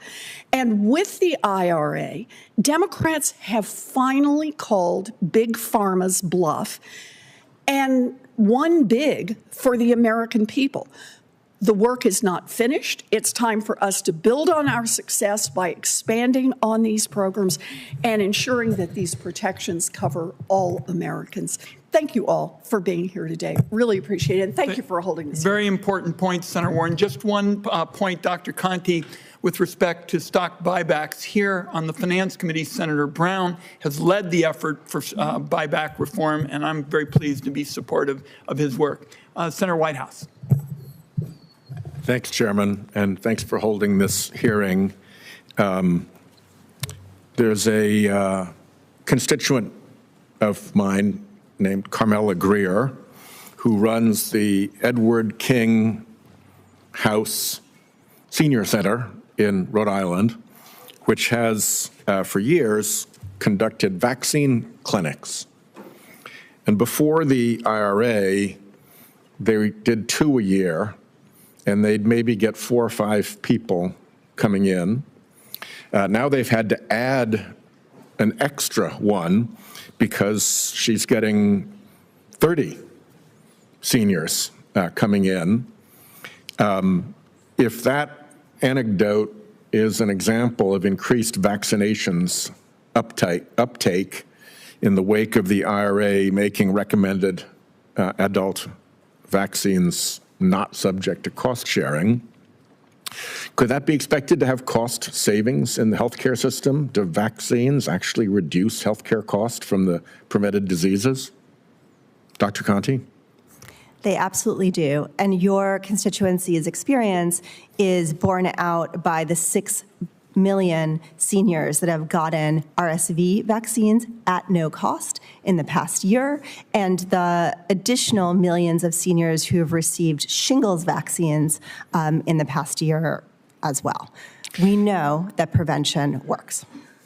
And if we look at the direct prescription costs, CBO, the bipartisan congressional scoring agency, has predicted that the negotiations provisions that we put in will save $25 billion in 2031, and that as we ramp up to that $25 billion savings in 2031, the cumulative savings will be nearly $100 billion in the 10-year budget window. Does that sound right to you, Dr. Conti? Yes, correct. Dr. Lambrew, the ACA expanded credits to people who signed up for care.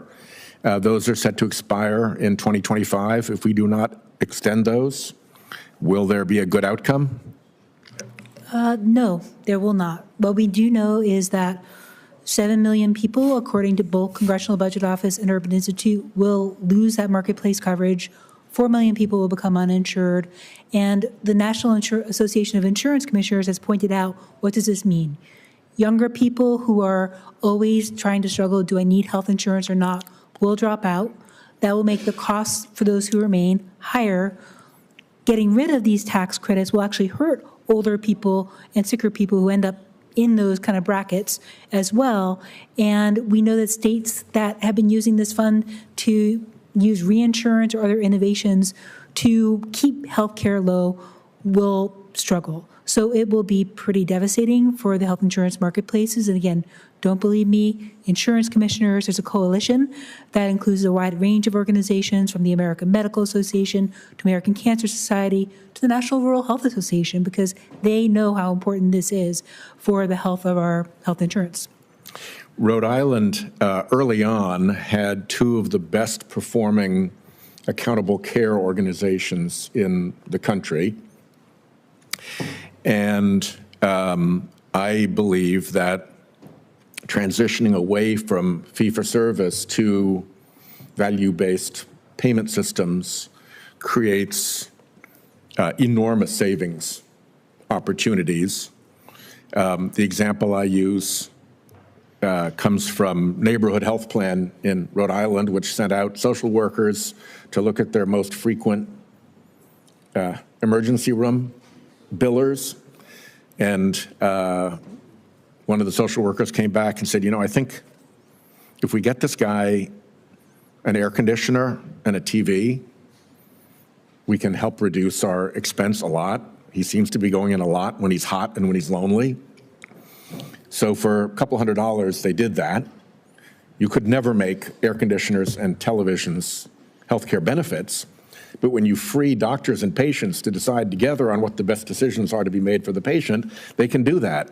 And sure enough, the reduction in that individual's emergency department usage and expenditure was dramatic. So what I would like to close with is a question for the record to Dr. Conti and Dr. Lambrew to take back and then think about and then pass an answer back to me about what are the, first of all, am I correct that the transition from fee-for-service to value-based care carries a promise of very significant healthcare savings?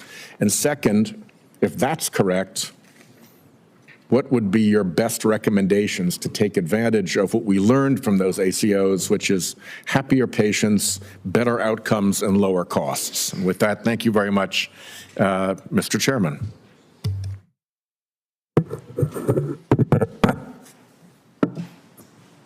Senator Barrasso. Well, thanks so much, Mr. Chairman. 2 years ago, the Biden-Harris administration and congressional Democrats voted in favor of what I call the Reckless Tax and Spending Act. It's an act that prioritized electric vehicles over the lives of patients, especially for the 1 in 10 Americans living with a rare disease. Prior to this misguided law, Congress spent decades building bipartisan support for orphan drug discovery and development, including ALS, rare cancers, and sickle cell disease. Policymakers incentivized innovation, and it resulted in hundreds of rare disease drugs approvals, many treating up to 8 different conditions. The reckless tax and spending law breaks from the consensus that it replaced optimism with uncertainty for lots of patients as well as manufacturers. The law claims to protect rare disease drugs from price-setting programs created by this act, but this is only if the drug is approved for a single rare disease, not for multiple diseases. Otherwise, it's on the chopping block for Medicare drug price negotiations and can be pulled from the market. This type of disincentive is already impacting innovation. Multiple clinical trials looking for additional rare disease indications have been withdrawn as a result of that law that was passed and that Democrats supported and the Republicans did not. Drug companies consider launching rare disease drugs abroad instead of doing it in the United States first. This is all a result of what I believe is a short-sighted and problematic policy. So, Ms. Axelsen, can you speak to how folks in rare disease communities were going to be impacted by this limitation? Thank you. Around 35% of rare disease drugs have historically been approved for more than one indication. So simply exempting the drugs that only have one indication is not a protection for rare disease treatments. And the most efficient way to develop a drug is to develop a mechanism for a particular disease. Once you find it works on a certain part of the body, you can also find that it works on that part of the body to treat another disease.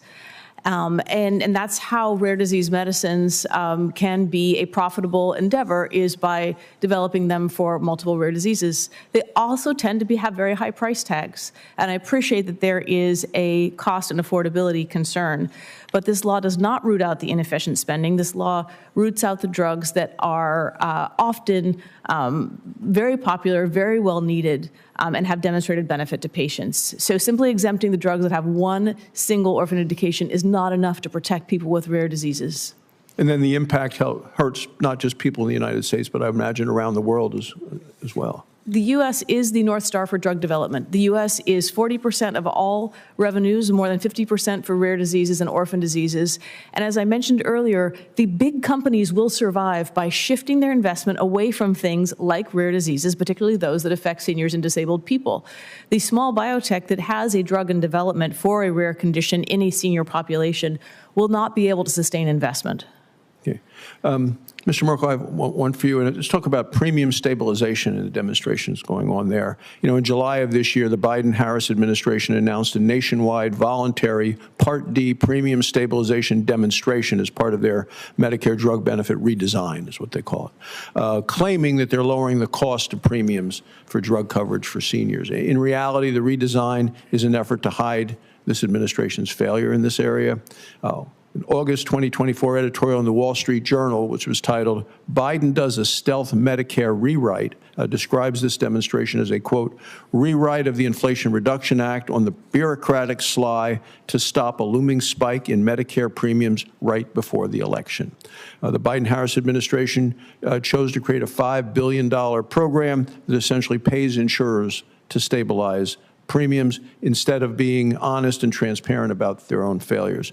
So to me, this is yet another example of the administration trying to pull the wool over the Americans' eyes. So I know folks in Wyoming who are wondering why American taxpayers are having to pay insurers to keep premiums low.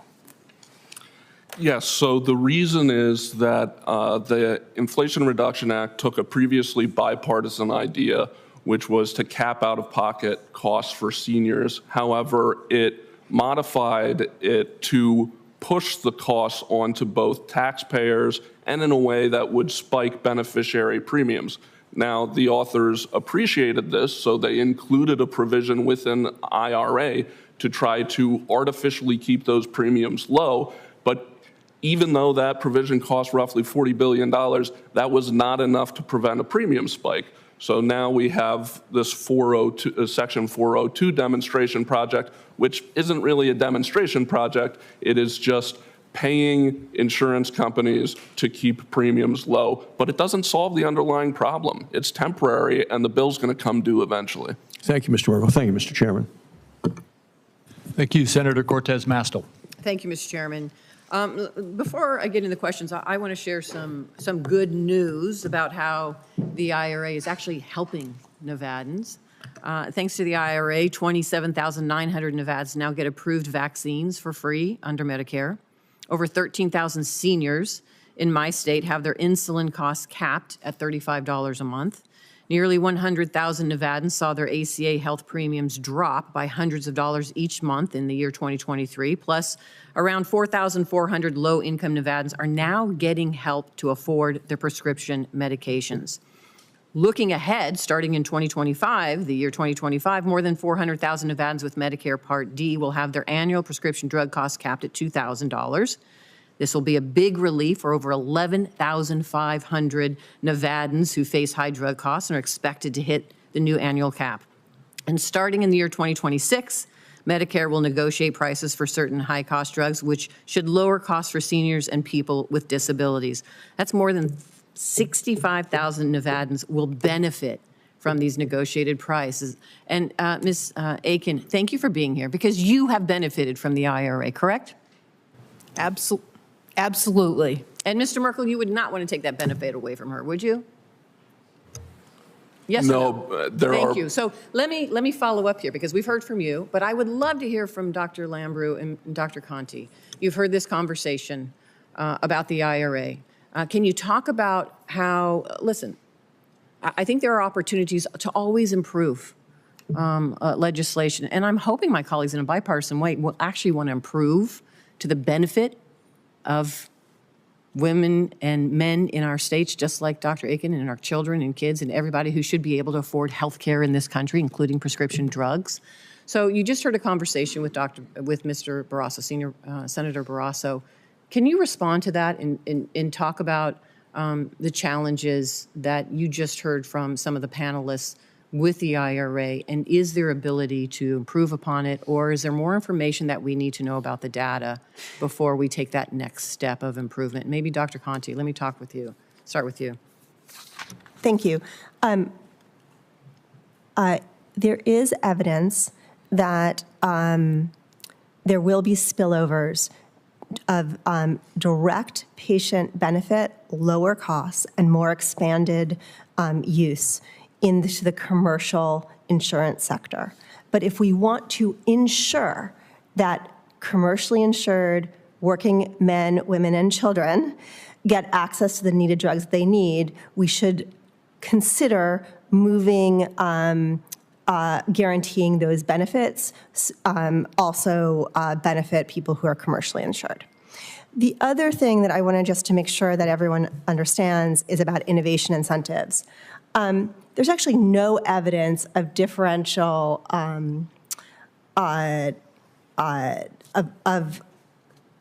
clinical programs sunsetting because of the IRA. If anything, the industry is looking for opportunities to bring new medicines to market, and that's because they're facing a generic patent cliff in the next 5 years.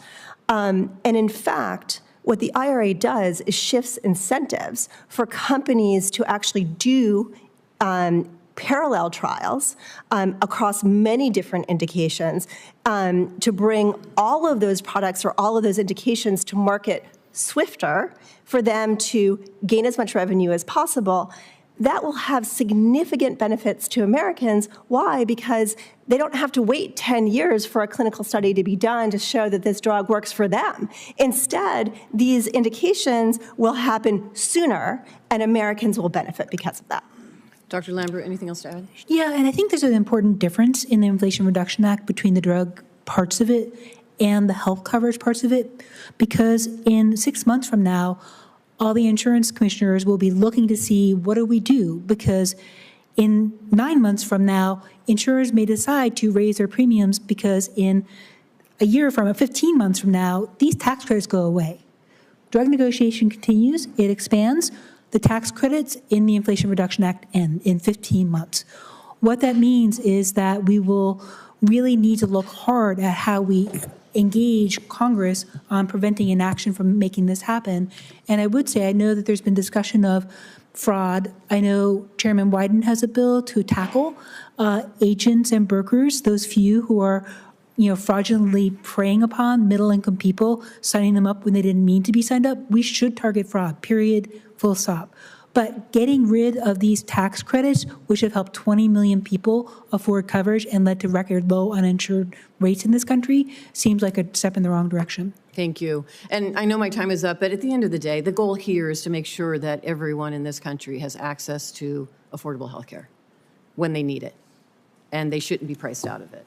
And from a policies perspective and working with my colleagues, if that is our outcome and our goal in this country, then it makes sense we're going to come together to figure out how to make that happen and set these policies that are a positive with that ultimate outcome, and not to put more money in Big Pharma's pocket or the PBMs or any middleman or anybody in part of it. The outcome should be what is good for the individual patient at the end of the day that needs those drugs, that needs that health care, and it should be affordable. That to me, and I can't imagine anybody at this panel disagrees with that outcome. If you do, please speak up. So I appreciate, thank you for the conversation.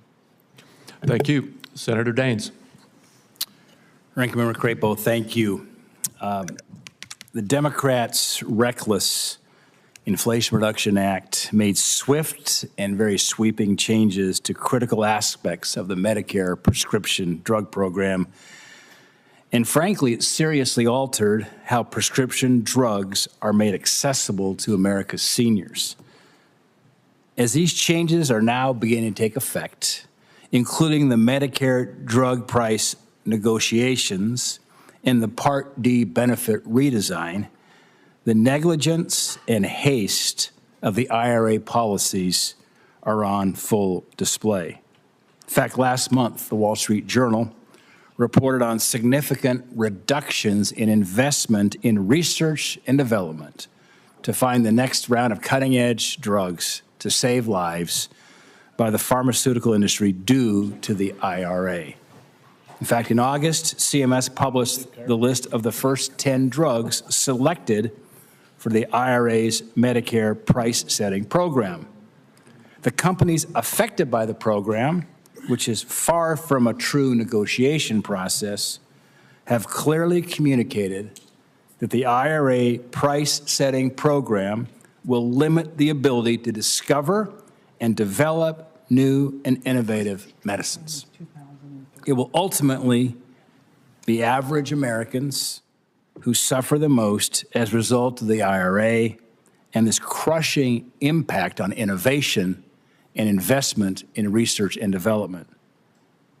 Sick Montanans who once relied on important medical research for a glimmer of hope will now watch in anguish as promising research is abandoned. As if this isn't crippling enough to American access and innovation, CMS also just announced an unexpected demonstration program, which targets the new Part D benefit redesign just as IRA changes go into effect. This demonstration program is smoke and mirrors. Because the IRA changes to Part D, plans are predicting significant increases in seniors' premiums, increases that will go into effect right before the upcoming election.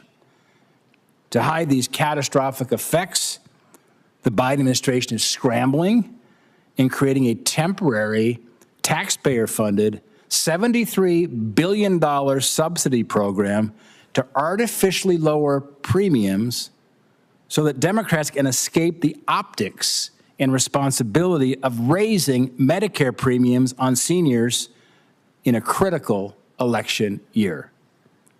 And I want to thank Ranking Member Crapo for his leadership on this issue and for trying to get answers about this new program. It's disingenuous, it's unconstitutional, and the American people end up footing the bill. All of this is to say nothing of the billions of dollars of enhanced federal subsidies for Obamacare, which were included in the IRA, and those enhancements are set to expire, conveniently, next year.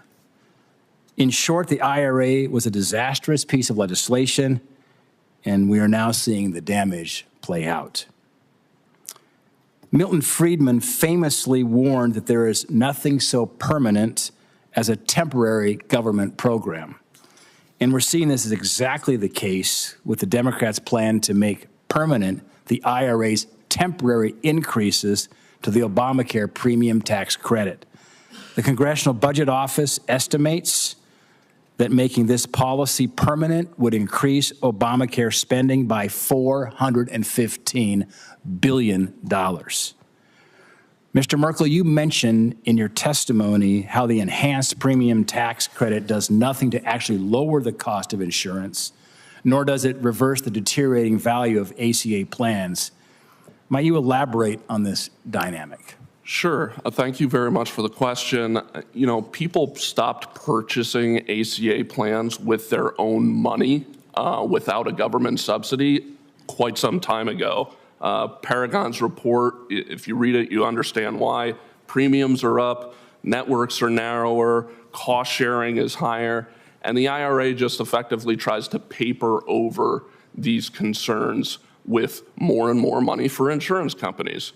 Unfortunately, it does nothing to resolve the underlying problems and could actually make it worse, because now in some states, roughly half of people don't pay anything for a plan, and that means the insurance company is no longer designing the plan to be of value to the person that's going to buy it.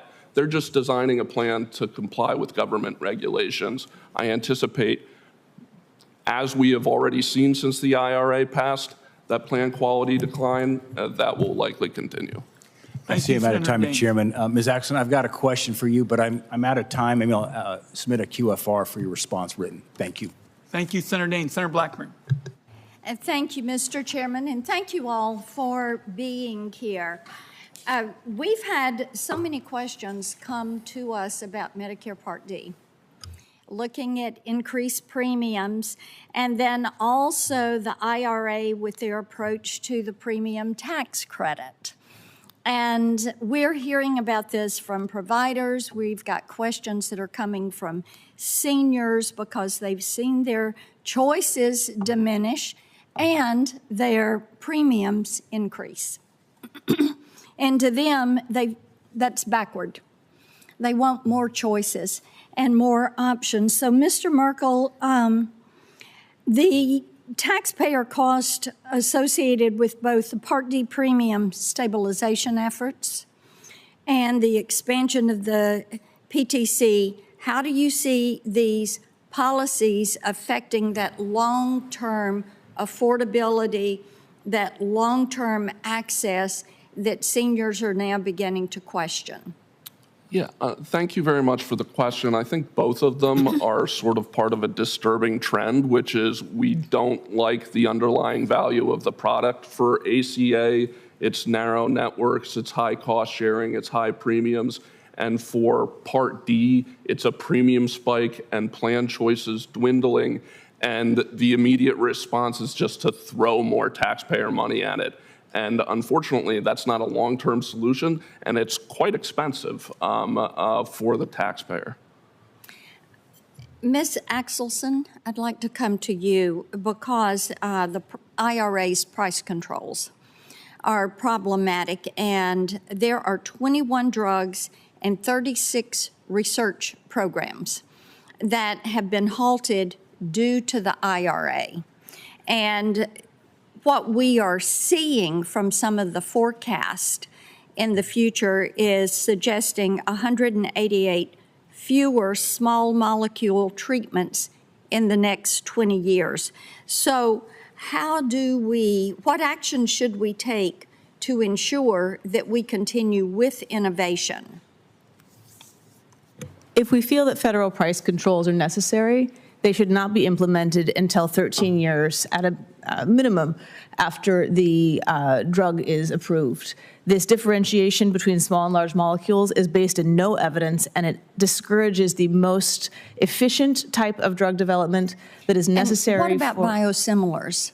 Oh, biosimilars. Go ahead and talk with that, too. Oh, okay. No, I want you to talk about small molecule, but the biosimilars also.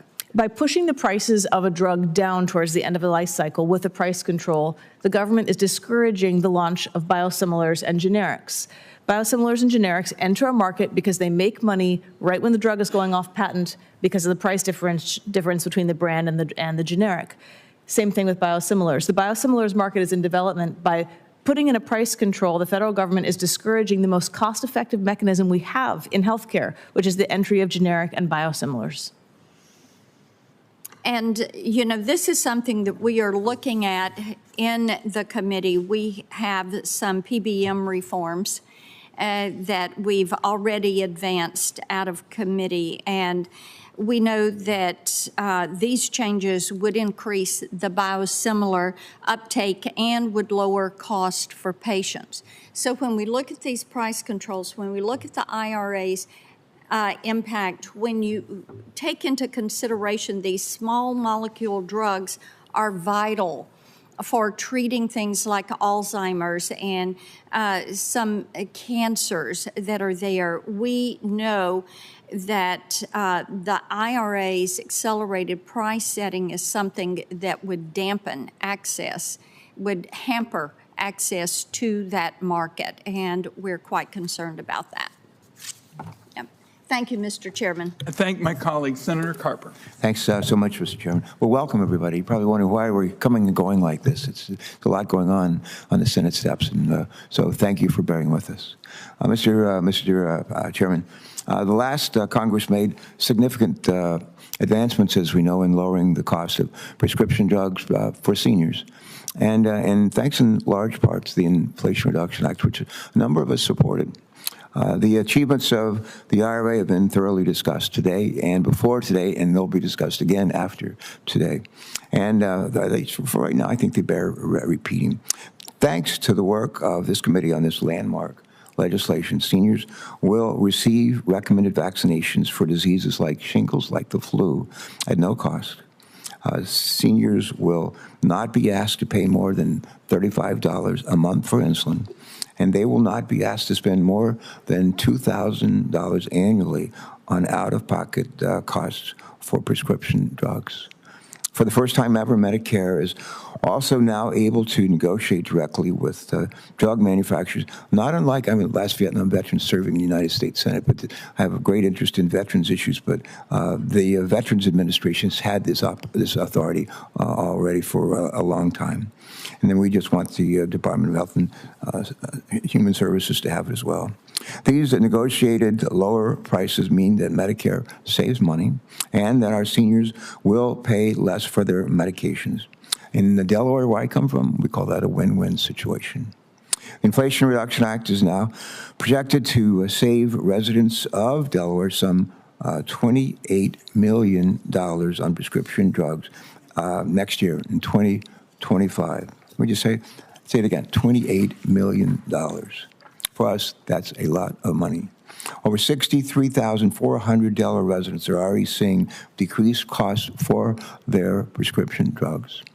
That is 63,400 people who will not be forced to choose between how to pay for their medications and putting food on the table, and 63,400 Delawarean seniors who will no longer need to make daily sacrifices to be able to pay for their prescription drugs. Moreover, 6,100 Delaware Medicare beneficiaries who require insulin medications are not paying a cent more than $35 a month for their life-sustaining drugs today. These are real savings that our seniors in Delaware and other places are seeing today, not next week, not next month, today. These are real savings, and we're grateful for them. Like many states, Delaware has a rising aging population, and with that comes a growing need for affordable health care for our Medicare beneficiaries. We have made great advances in that space, but we're not done yet, not just yet. Question for Dr. Conti. Is it Conti? Conti? Conti, okay. Would you please share with us some examples of the kinds of impacts that the repeal or rolling back of the Inflation Reduction Act would have on many of our nation's seniors? Thank you so much for the question. There are several million seniors who have already benefited from out-of-pocket caps on drugs, such as insulin and also adult vaccines. In addition, there are 9 million seniors that will directly benefit from price negotiation, not price caps, on needed prescription drugs that they use every single day to keep well and deal with their diabetes and heart disease. In addition, my research suggests that another 5 million seniors will benefit from the next round of negotiation, and those seniors have cancer and suffer from other immunological disorders. Repealing would directly take money out of their pockets and likely reduce their adherence to treatment. Yeah. Ms. Aiken, I'm going to ask you to answer for the record the same question. Before, right here live and in person, I'm going to ask you, I understand you're a retired nurse. Thanks for all you've done with your life, continue to do with your life. In your testimony, you noted that you spent years of your life counseling patients on the importance of taking their medications. During your years as a nurse, what was your experience like that with patients who were struggling to afford their medications? What type of sacrifices did your patients have to make in order to afford drugs? Thank you. Please. While I was working, we would have patients come into the unit and we'd have to run through their med list and ask them when they last took their meds. And you frequently would hear someone say, oh, I haven't taken that for 2 weeks. Well, you know, you need it to maintain your health, and I just can't afford it. And then we would have to counsel them to go back to their doctor to see, you know, if there was something else that could be done or whatever.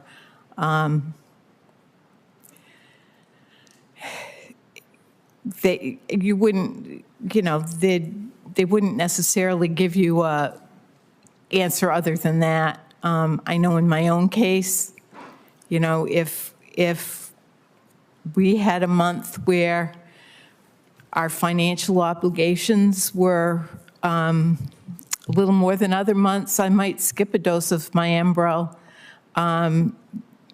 to delay paying that outlay of several $100s so I could take care of the other bills.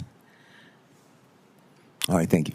My time has expired, Mr. Chairman. Thanks so much for holding this hearing and for giving me an opportunity. I'm going to ask more questions for the record, but we appreciate very much what you do with your lives and very much for making sure that we do a better job in our lives. So take our responsibilities. Thanks so much. You've seen another reason why we'll miss Tom Carper, because he believes that facts and policy matter, and I thank him for it. I have a brief statement to close, and any colleagues who want to say something are welcome to do it. Listening to all of you experts, obviously significant philosophical differences of opinion, it sure made me wonder about getting common sense Medicare cost containment back in fashion. Because I remember after the prescription drug bill passed, the Bush, plan, there were a group of us on this committee, Olympia Snow sitting down there, myself and others, started talking about, look, however you voted on the prescription drug legislation, and I have already said publicly this is one of the toughest votes I've had because it certainly wasn't the bill I would have written, and we didn't waste any time. We went to work on containing costs. And Olympia Snow and I got a big group off the committee. I remember John McCain, the inimitable John McCain, saying, hell yes, we're going to have to do something about this. We got to contain costs. We got Russ Feingold, and Dianne Feinstein and people of both political parties. So we've been at this a long time. And Chuck Grassley and I have changed places over the years with Senator Crapo and Senator Hatch and all the rest, but we had a bipartisan proposal on price gouging. That wasn't exactly the way it would have been written by Chuck Grassley, but he implored Donald Trump to join us. He said, this is going to make a big difference. This sends a powerful message if these older drugs just keep going up and up way beyond inflation.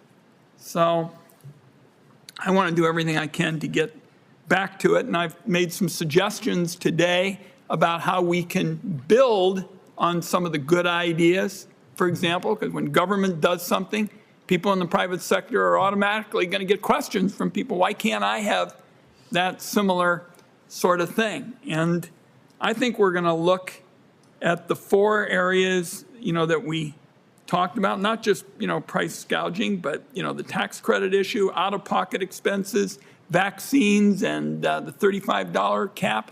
And I'll tell you, Dr. Lambrew has really delivered a wake-up call on making sure you don't turn back the clock, because Democrats and Republicans fought for years on doing something about stopping discrimination against pre-existing conditions.